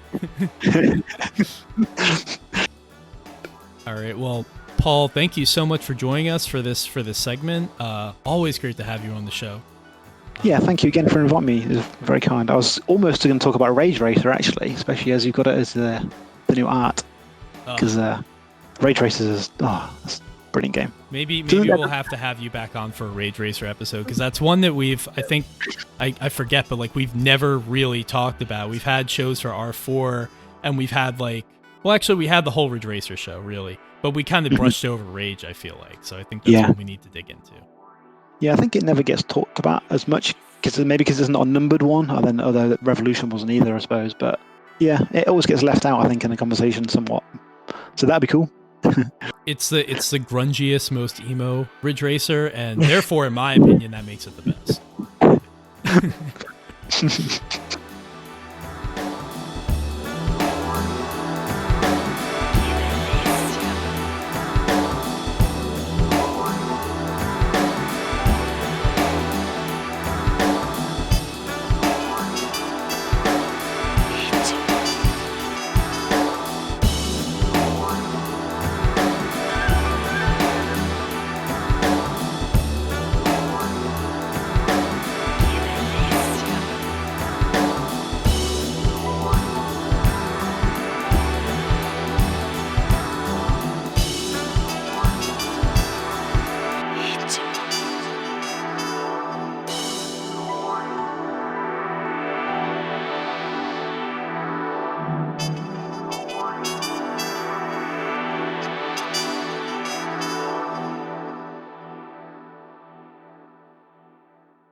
All right, so we are back with another segment, and unfortunately, Brendan could not be here for this one because even though to you it sounds like we did these all back to back, we actually recorded these weeks apart.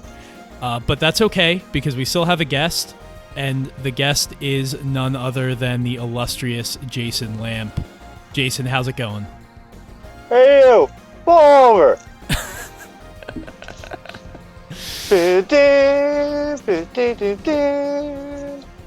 Sega mode as always. How's it been? Yeah, the funny thing about that is the audio quality is like so fuzzy when you're like talking over Discord that you basically sound like the guy from Radmobile there. Oh, that works out then. My job is done. That was exactly what I was going for. You did it, man. You made it. So much nostalgia for Radmobile, but keep going. There's so many games to talk about. There's so many games we could have talked about, and we gave you a choice because, as with everybody, you get to choose the game, and you had an interesting one for us that I was not expecting. So tell us, tell me, tell the listeners, what game are we going to chat for a little bit about today? So we're gonna chat about one of the Saturn racers that I think is a little underrated in recent days. F1 Challenge, also known as F1 Live Information in Japan. Love which the was name an F1 earlier Live Saturn Information. Game. Yep. Live Information is the best. Sounds All like of a the news of collection Formula One today. It sounds like a collection of PDFs. Interview with Formula One for the Sega Saturn.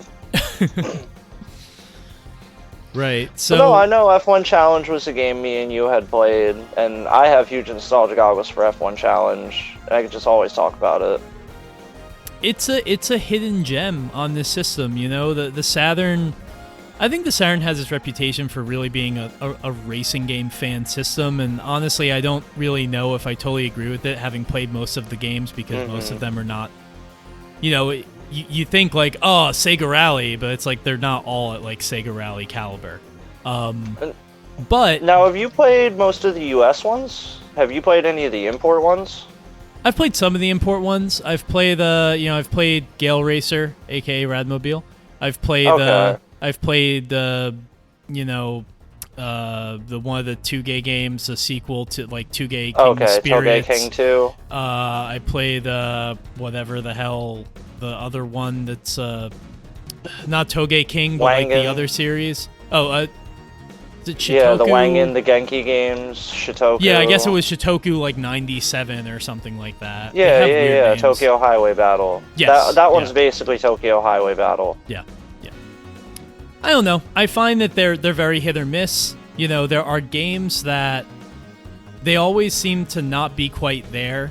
You know, I would actually say that when I think of my favorite Saturn racers that weren't made by Sega, I go to this. I go to the port of Wipeout, which runs at a slower frame rate than the PS1 version, sure, but it's the same game, and it still plays really well. It's got a good Hey, soundtrack. Wipeout 1, and they even got Wipeout 2097. Wipeout Yes. 2097 came out on Saturn. Although not here, and also that version runs at an even lower frame rate. I've seen recording of that game, and it looks hard to play. It looks like Wipeout in slow motion. I've burned a copy. It is hard to play. I've even burned the Japanese copy, and it still runs a little slow. But yeah, when it comes to like Saturn racers, the ones I usually have in mind are F1 Challenge always comes first in mind. Then Manx TT, Manx Sega Rally TT 95, Superbike. Passing the Checkpoint. Passing it. I love that one. Welcome That- to the exciting world of TT racing. The Evangelion intro, the best. Yes. I had played that a lot in the arcades back in the day. So there was an arcade at a mall by me that, as Sega stuff was coming out, we'd get like all the new Sega stuff that was coming out. Like when the Model 2 games were coming out, like Sega Rally, Touring Car, Daytona, those were there. They had Sega Super GT, Daytona, Manx TT Superbike. And then just over the years, like I got to play the really high-end Sega racers as they came out. And then the Saturn ports just were an extension of that. Yeah. Yeah, I find F1 Challenge's existence interesting for a couple of reasons. One is that it's a Sega Sports branded game, at least it was in the West, even though it was not developed by Sega. Yeah. And it's one And of if, those even if I remember right, cases- Sega Sports was only on the intro. I don't even think it was on the box, or it might have been on the box. I don't have the box with me. I think it was on the box, but I can't quite remember. That's weird. Um, Yeah. What's strange about it is it's one of those games from the time, like, it's easy to forget, but like there would be a lot of cases where, you know, Sega would publish a game, which they did publish this in the US, and I'm assuming in Europe too, but where Sega would publish a game and they would kind of assume responsibility for it. Like you'd see like Sega Sports, and it's like, Sega made this, you know, what studio was it?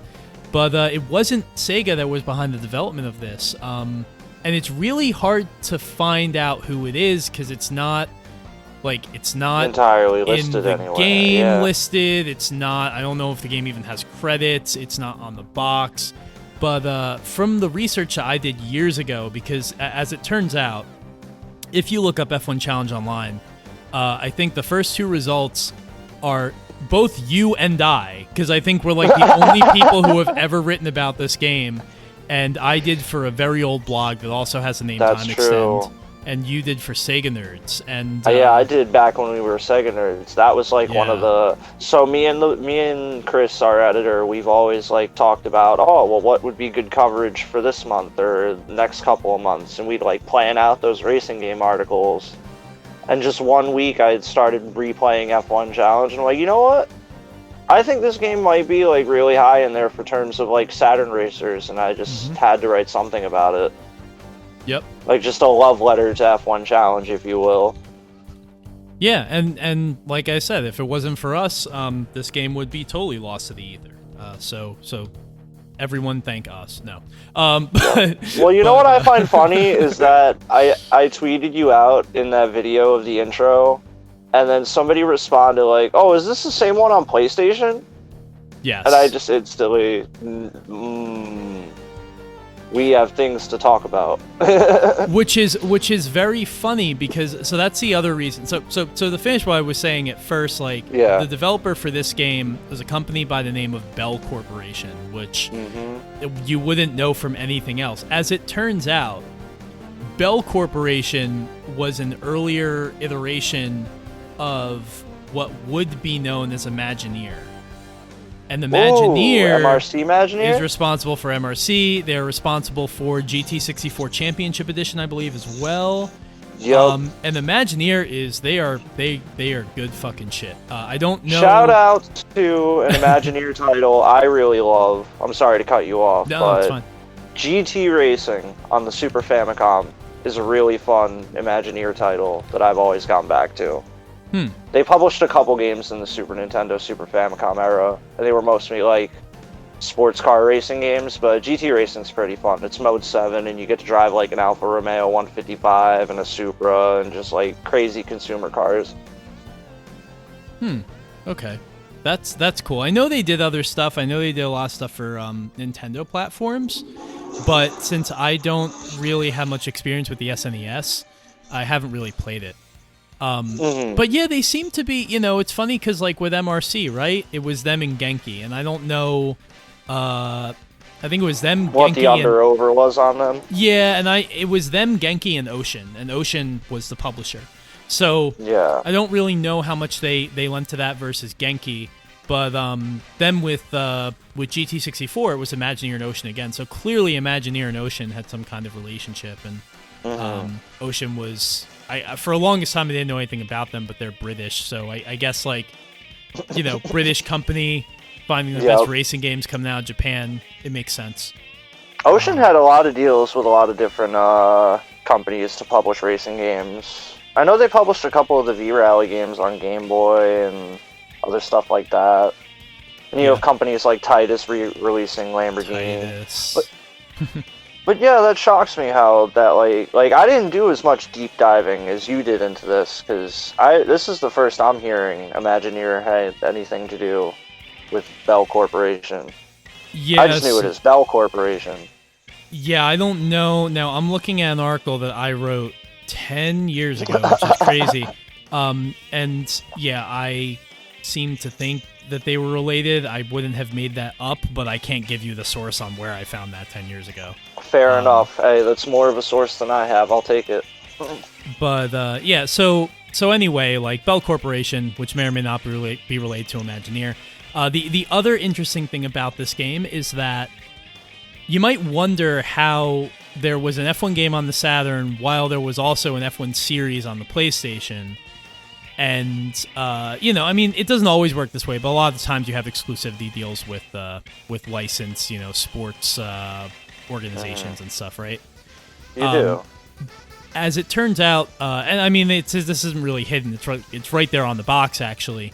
Whereas the Pignosis Formula One series on the PlayStation, that had full backing from Formula One via the FIA, F1 Challenge was not technically like an FIA licensed game. It was actually licensed by FOCA, which was, at the time, that was the Formula One Constructors Association.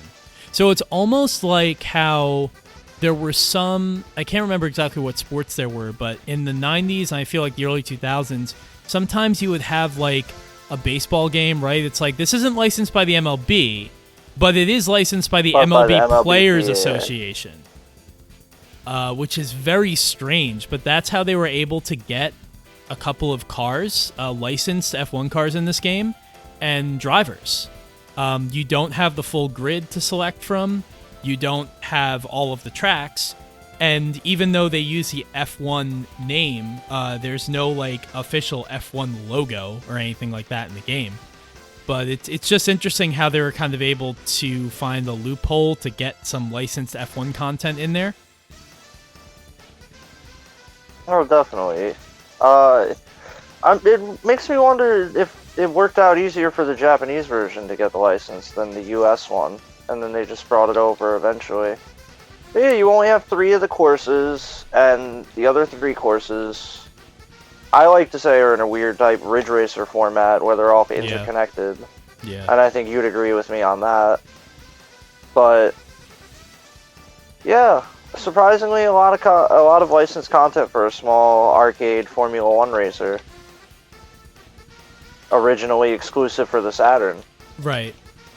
Yeah, I should say I'm watching the intro now, which is a hilarious intro in and of itself. Aww.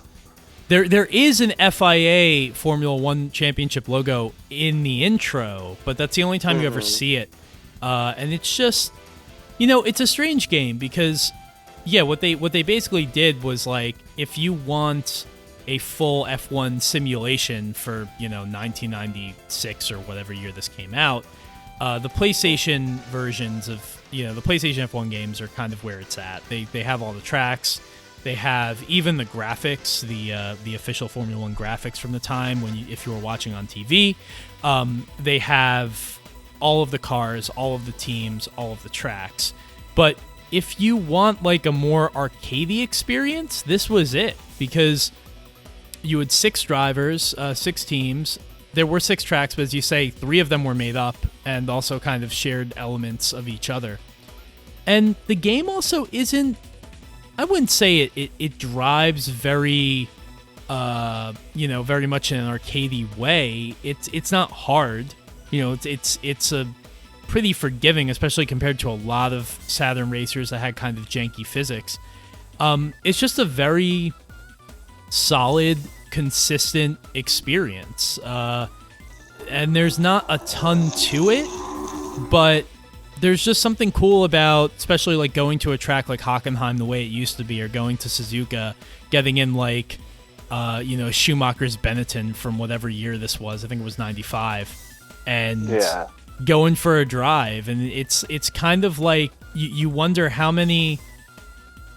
Just because you think a lot about the arcade racers from this time, and it just kind of makes you wish that there could have been more games of this style, like taking a real series, a real licensed series, and applying sort of a more forgiving, more fun sort of handling model and physics to it. For me, F1 Challenge has always been just one of those fast and fun arcade racers I could always pop in. Like, the handling's not perfect, but it works well enough with a controller or a 3D pad, because the 3D pad emulates the wheel, and you could technically have analog steering that way. I think it works with F1 Challenge and Hang On GP? Hang On GP 95, whatever the Hang On sequel was. Yeah, Hang On GP 95. But it's like one of those like Indy 500 or like this game where you just take a series and just your own fictional spin on it that's fast and fun and plays well, and it like feels good to race the courses. Yeah, and I think that's my lasting feeling about F1 Challenge is this game is just very consistent. It's not like, it's not the most engaging handling in the world. It's not the most engaging racing in the world. But you have to really think back, and this is why I said earlier, like, a lot of people say, like, oh, Sega Saturn, so many great racers. It's like, nah, like, some of them were really jank. Like, a lot of people talk about, like, Toge King the Spirits. But I have just as hard a time drifting in that game, even more so as I did like in any Ridge Racer, Daytona CCE doesn't have fantastic handling. Hang On GP95 is a mess.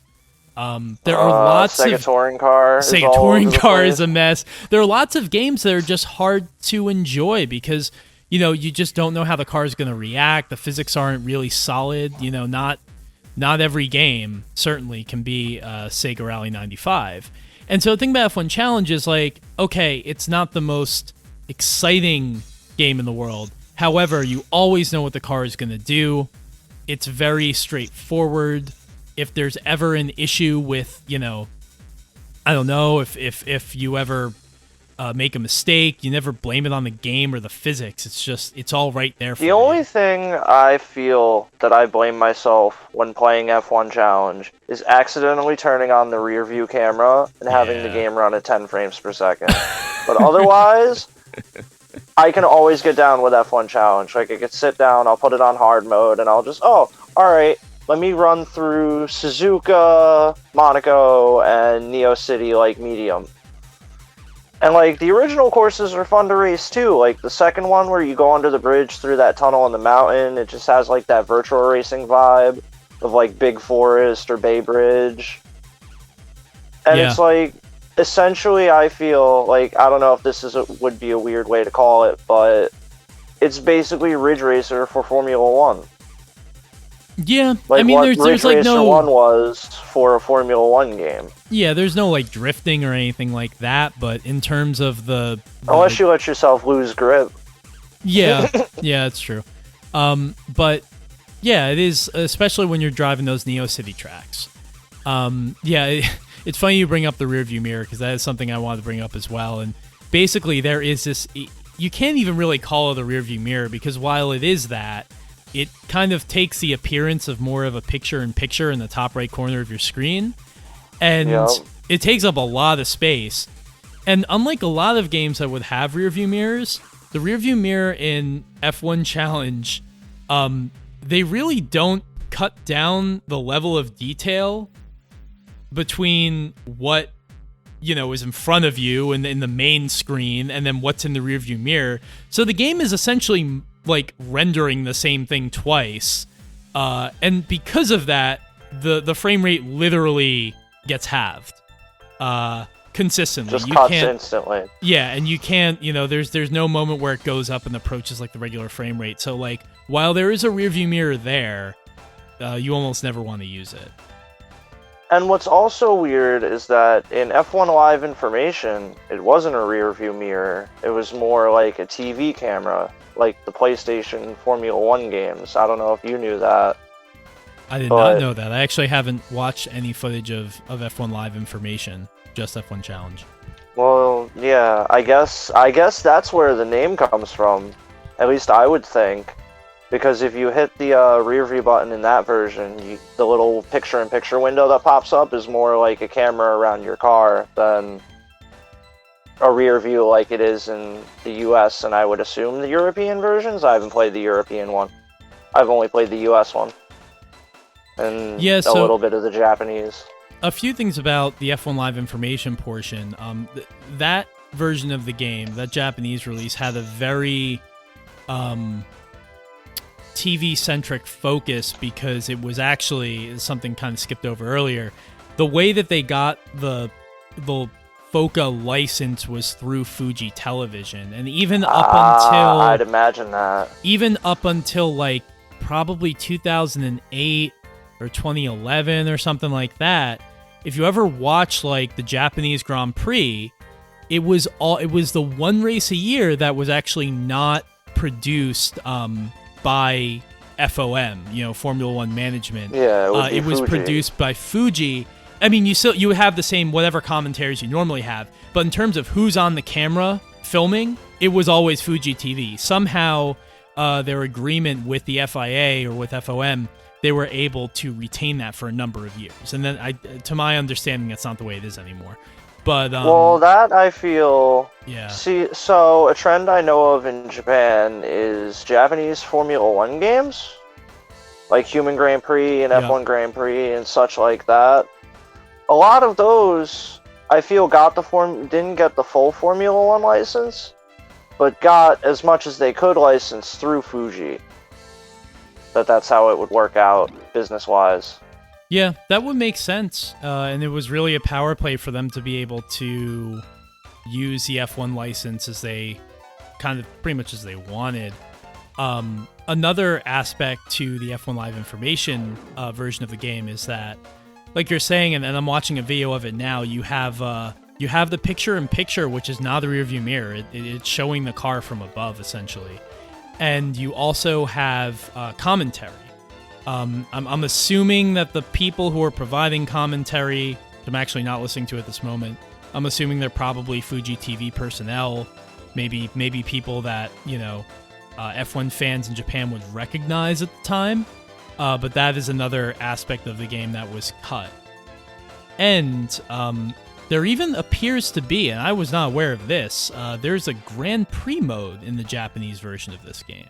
What? Yeah, that I they just might have to get the totally Japanese cut. version. They totally cut the Grand Prix mode from the Western release, and I don't really know how that kind of factors into the game. I don't really know how it works. Is it you just go through all 6 courses or whatever, and then they tally up points? I have no idea.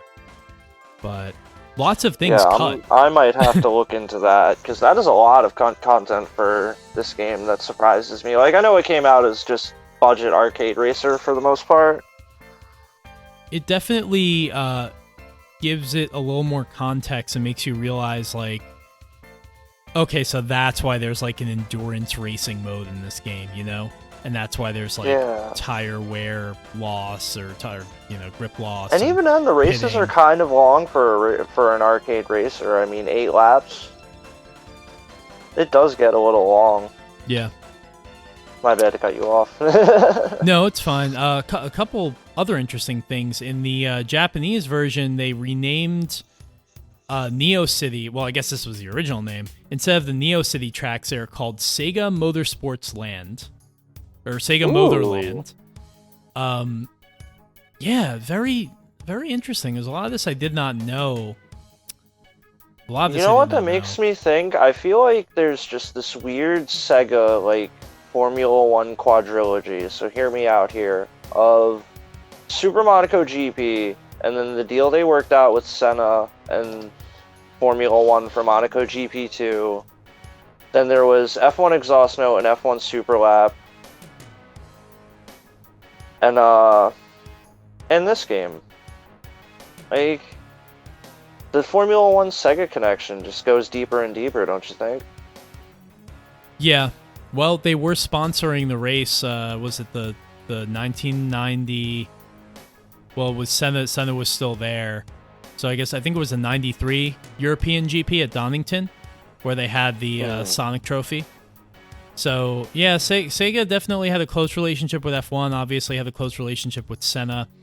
Another thing is, as I'm watching footage of this game, I really want to call attention to is the... while I feel like the environments and the tracks are they're fine, they're fine for a Saturn racer, the 3D modeling work on the cars, to me, this is some of the best low-poly car models I've ever seen. Like, they're really pretty for, obviously how rudimentary they are. They're very colorful. They look fantastic. They look probably even better than the F1 cars in Pignosis's game. And before every race, there's kind of like a pre-race screen, right, where you can like set the wings. Oh, you're talking about the little garage. Yeah. And you can set up, which tires you want to use, how much fuel you want to carry, and you kind of just get to, as you go through these different things, it changes the camera, the pivot around the car. These cars just look so good. I would love nothing more than to see an F1 game made with like low poly models like this, because they just look perfect. Funny story relating to that mode. Well, I wouldn't even call it a mode, but I'd call it like a menu. Every time I go to start a race, I always get that weird Namco Museum effect of, I want to walk around and look at all the low poly things. And like, it looks really detailed for low poly Saturn. Yeah. And I just love the look of the cars and the modeling in this game. Because if you look at certain angles, if you look at it, it's basically your pit box. And you can see like that it's the outside, that's your pit box, and you're tuning up your car beforehand. And it's just that little added bit of feel to the game. Yeah, I think a lot of the effort. I think a lot of the effort in the modeling went into the cars. Now, the funny thing is, like when you're in the race, you've got 24 cars on track in this game, and obviously, you know, the Saturn is not showing all of them to you at once. But having so many cars on the track, really kind of makes it difficult to render everything, and so you do have like. The level of detail of your car in the race is obviously less than when you're in that garage screen. But even so, I mean, everything looks good. I really like the cockpit camera. It's a combination of like bitmap sprites and also the top, but the tires are polygonal, so the tires will move. And they're polygonal, but the cockpit portion and the nose are all sprites, sprite-based. And they just really seem to be, very efficient about the way in which they use the Saturn's power, because obviously, the Saturn was not an easy system to maximize. I'd go as far as to say that it has that arcade Super Monaco GP feel, where the dashboard's stationary, but the tires and hands move. Yeah. Well, there's Even though you don't see the wheel in F1 Challenge, but you see the tires turn at least. There's no wheel or hands, but it is pretty... It's impressive even just how much like the tires move, because they also move not just laterally, but also up and down vertically. Mm-hmm. So, and you will see the the uprights and the sort of the arms. You'll see the suspension bounce up and down. Yeah, not so much suspension, but you'll bounce, but you'll see the arms. You'll see the arms move up and down with the tires, and that's kind of cool. So yeah, it's just. I just remembered what Sega CD game I was thinking about. I'm sorry to cut you off, Adam, but Formula 1 Beyond the Limit was the other game I was thinking of in that F1, because that was around the same time as they sponsored that Grand Prix, if I remember right. Would have been, yeah, because especially Sega CD as well. Yeah, alright, so continue what you were saying. My bad. No, I was going to say, I think back to certain games that had interior views, like, before you had really the horsepower to do it all with polygons. Like Need for Speed 1 and 2 were great with that. You would just have the 2D interior of the car, and that's all you need. And it was very high quality because once you got to the 3DO, Saturn, PlayStation era, and CD-ROMs on PCs, you could have very, very detailed bitmap graphics. And that's something I even wish like Gran Turismo could have done for like the standard cars in like GT5 and GT PSP. Or even the original like Colin McRae 1 and 2, how they had interior views. Yeah. Trying to do that early back then. Like it was an interesting time. So I'm watching I've still got this video playing, and someone's lapping in the F1 Live Information version of the game, someone's lapping Monaco, and they bring up the picture-in-picture, and I don't know if it's supposed to be their teammate or if it's a glitch, but basically they're driving the Benetton, and I guess the picture-in-picture is showing, maybe it's the other Benetton, maybe it's showing your teammate, but they are parked at like what's the corner? They're parked at like the Piscine in Monaco, and they're not moving. Oh, that's great. Yeah. One of my favorite little things about F1 Challenge is that when you always hit the side rail, it does that like wipe out like sound. Mm-hmm. And you just hear it echo as you hit like 3 cars at once because everybody's stopped at the last Monaco corner, or everybody gets bunched up at the chicane. Yeah. Like, this game's not the most realistic in any sense, but it's just a really fun arcade racer. It's solid. And yeah, I would say that if you have a Saturn and you have never played it, or you don't own it, give it a shot. I have no idea what it's going for these days. I can't imagine much because it's a racing game. But last I checked, it was at least like $15, $20. That's affordable for a Saturn racing game, either as information or F1 Challenge. maybe go for live information, because there's not a lot of Japanese in this game. So if you don't know Japanese, It's definitely easy to understand. It doesn't really seem to be holding you back. You get that Grand Prix mode, and you get the this weird picture-in-picture thing that I keep I seeing. just remembered we forgot to talk about one of F1 Challenge's best points. What would How that be? hard that soundtrack rocks. Oh yeah, it's true. F1 Challenge Great soundtrack. slaps. Great soundtrack. That intro music guitar is like some of the best I've heard in that era. Not even gonna lie. So I'm seeing that the soundtrack actually might have been changed for the Western version, but I cannot confirm this because I can't actually listen to it right now. Yeah, we'd have to later look into that. We'd have to look into it, but it is good, and it's it gives me very much like Super Hang-On vibes, because one of the things I love about Super Hang-On soundtrack is it's just very like sad, which is it sounds like weird for like a racing game, but it's just so like full of like suspense and like drama. It's and sad, just, but it's like motivating sad. It makes you want to drive fast. Like, yeah, it's like I'm riding to like outrun all of my problems, you know? It's like I'll hear that Suzuka theme and I'll hear that bass kick in, and I'm just like, yeah, we're racing. Or like how hard Hockenheim rocks, like as you're going down that big straightaway in the back end, and just the guitars kicking in.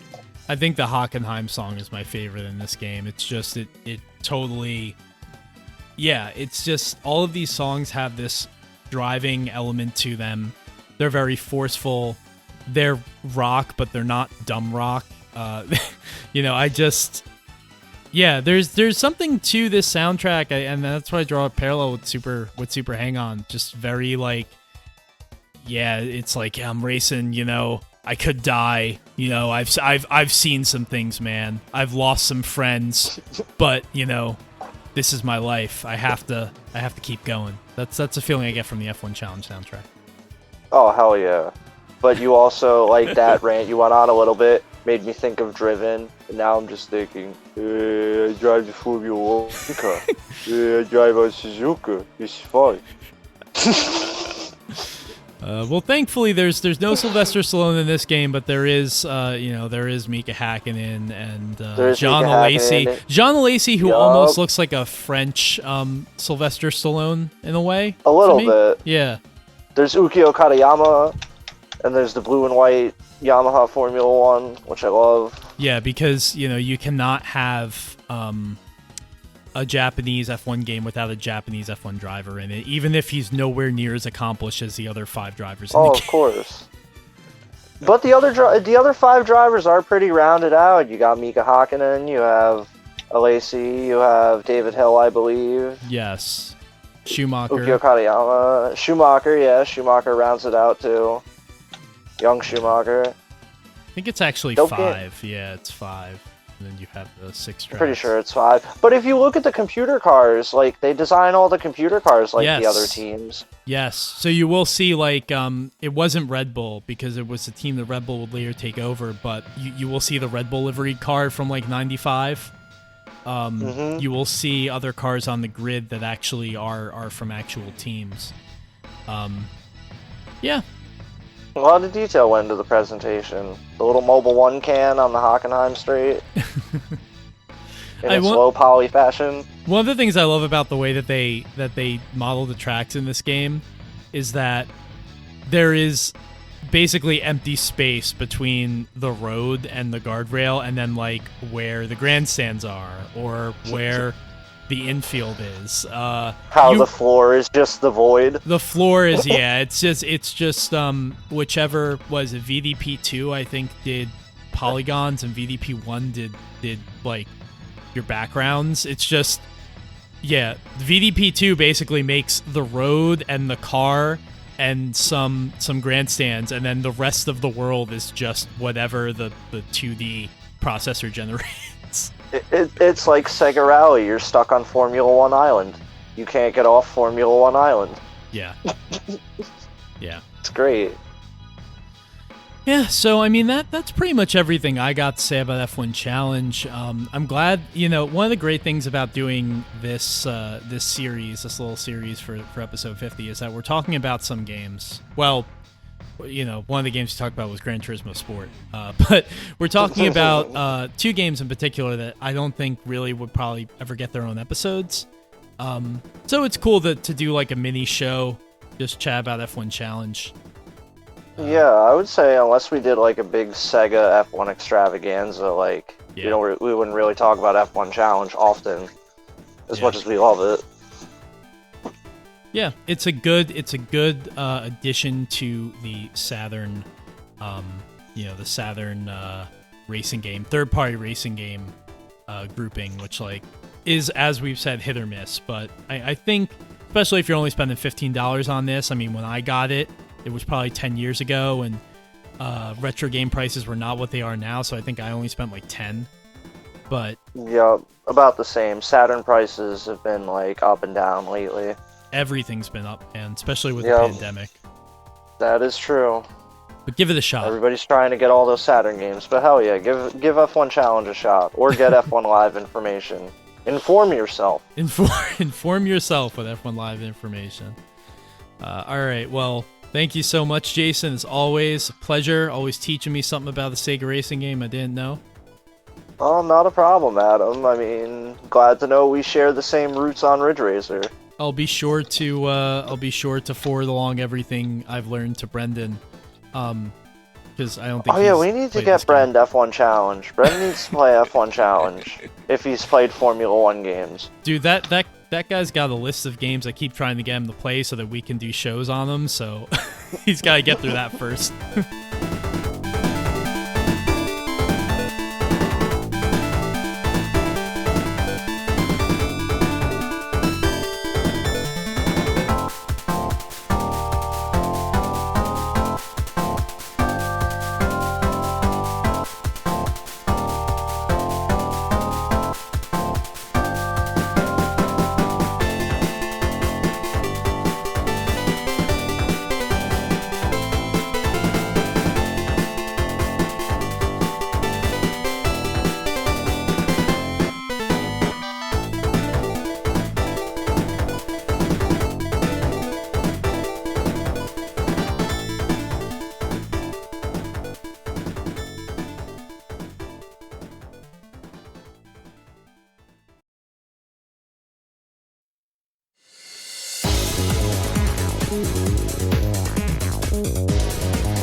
All right, so that's pretty much episode 50.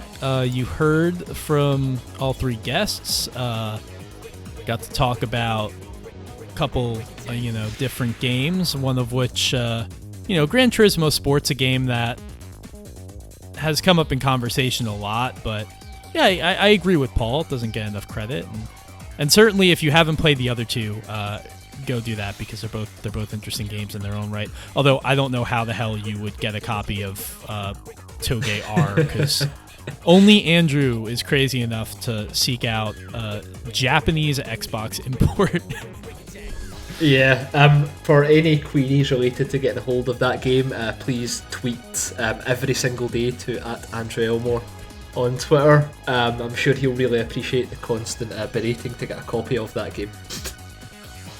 Yeah, no, it's what he's all about. I mean, I didn't even know that game existed until he told me it existed like a year ago, and here we are talking about it. That's what Time Extend's all about, though. So, yeah, I mean, hey, exactly. I mean, that's the thing. What is there left to say? People have made it this far. I mean, we're looking at about 2 hours and a half here. If you've made it to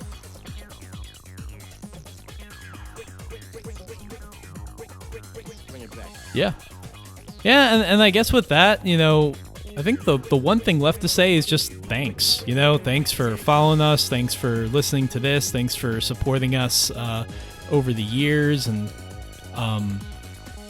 whether you're new to the podcast or you've been following us around since the earlier days, we appreciate all the support, and I say it time and time again, but y'all are the reason that we do it. We probably would have given up somewhere between episode 5 and 8 if there weren't some people who were outspoken and said like, hey, this is a show that I've wanted for a very long time, but no one's ever made it. And once we heard more and more people say that, it just kind of took on the life of its own. So thank you. And, assuming that we're doing this 50 episodes from now, which I don't see any reason why we wouldn't be, you might have to wait until like 2023.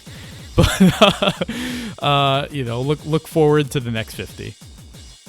Yeah, exactly, and we've got some really cool things in the pipeline as well, whether that be episodes or some other things which become clear in the future. We're definitely looking to kind of keep building upon what we have here. Massive shout out to the Discord. I think the way that kind of debate and discussion happens in there so often kind of almost drives us to finally put time in the calendar between our busy day jobs to kind of get another episode out. And when we think we've thought about everything to talk about, there's always some random title or topic that comes up that even makes us go, you know what, maybe we haven't touched upon that. So whether it's Twitter, Discord, or you found the podcast through the kind of few other places that it's popped up, thanks very much for listening, and we can only hope to continue doing this and bringing some more content that maybe you can't kind of source elsewhere. Yeah, and hopefully if the world ever returns to its normal state, we have another Glasgow hang, or you come out here. Although I think it's probably more exciting where you are, Brendan. It's funny, I guess it's the grass is always greener effect, because I was thinking it was your turn to host me, Adam, but we'll work that out when there isn't a worldwide pandemic going on and it's actually possible to travel across. But rest assured, I've got a bottle of Mad Dog chilling in the fridge just for you. Sounds like a good time as always. All right, well, thank you everyone for listening, and we'll see you episode 51. Thanks for listening, guys.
Hey everyone, welcome to the Time Attack podcast, where we talk about everything in racing games. My name is Adam Ismail, and I'm here today with Brendan Rorison, and I'll also be talking through the latest in racing news with Adam. So Adam, do you want to get us kicked off with the latest news? Sure. So for news today, we got a lot going on, especially in sim racing. GT Sport obviously had its demo last week, and we'll be going through our impressions in detail later on. But to kick things off, Project Cars had a pretty big week because the patch 2.0 was released with a bunch of small but important fixes, and one very significant fix, which was the infamous qualifying bug.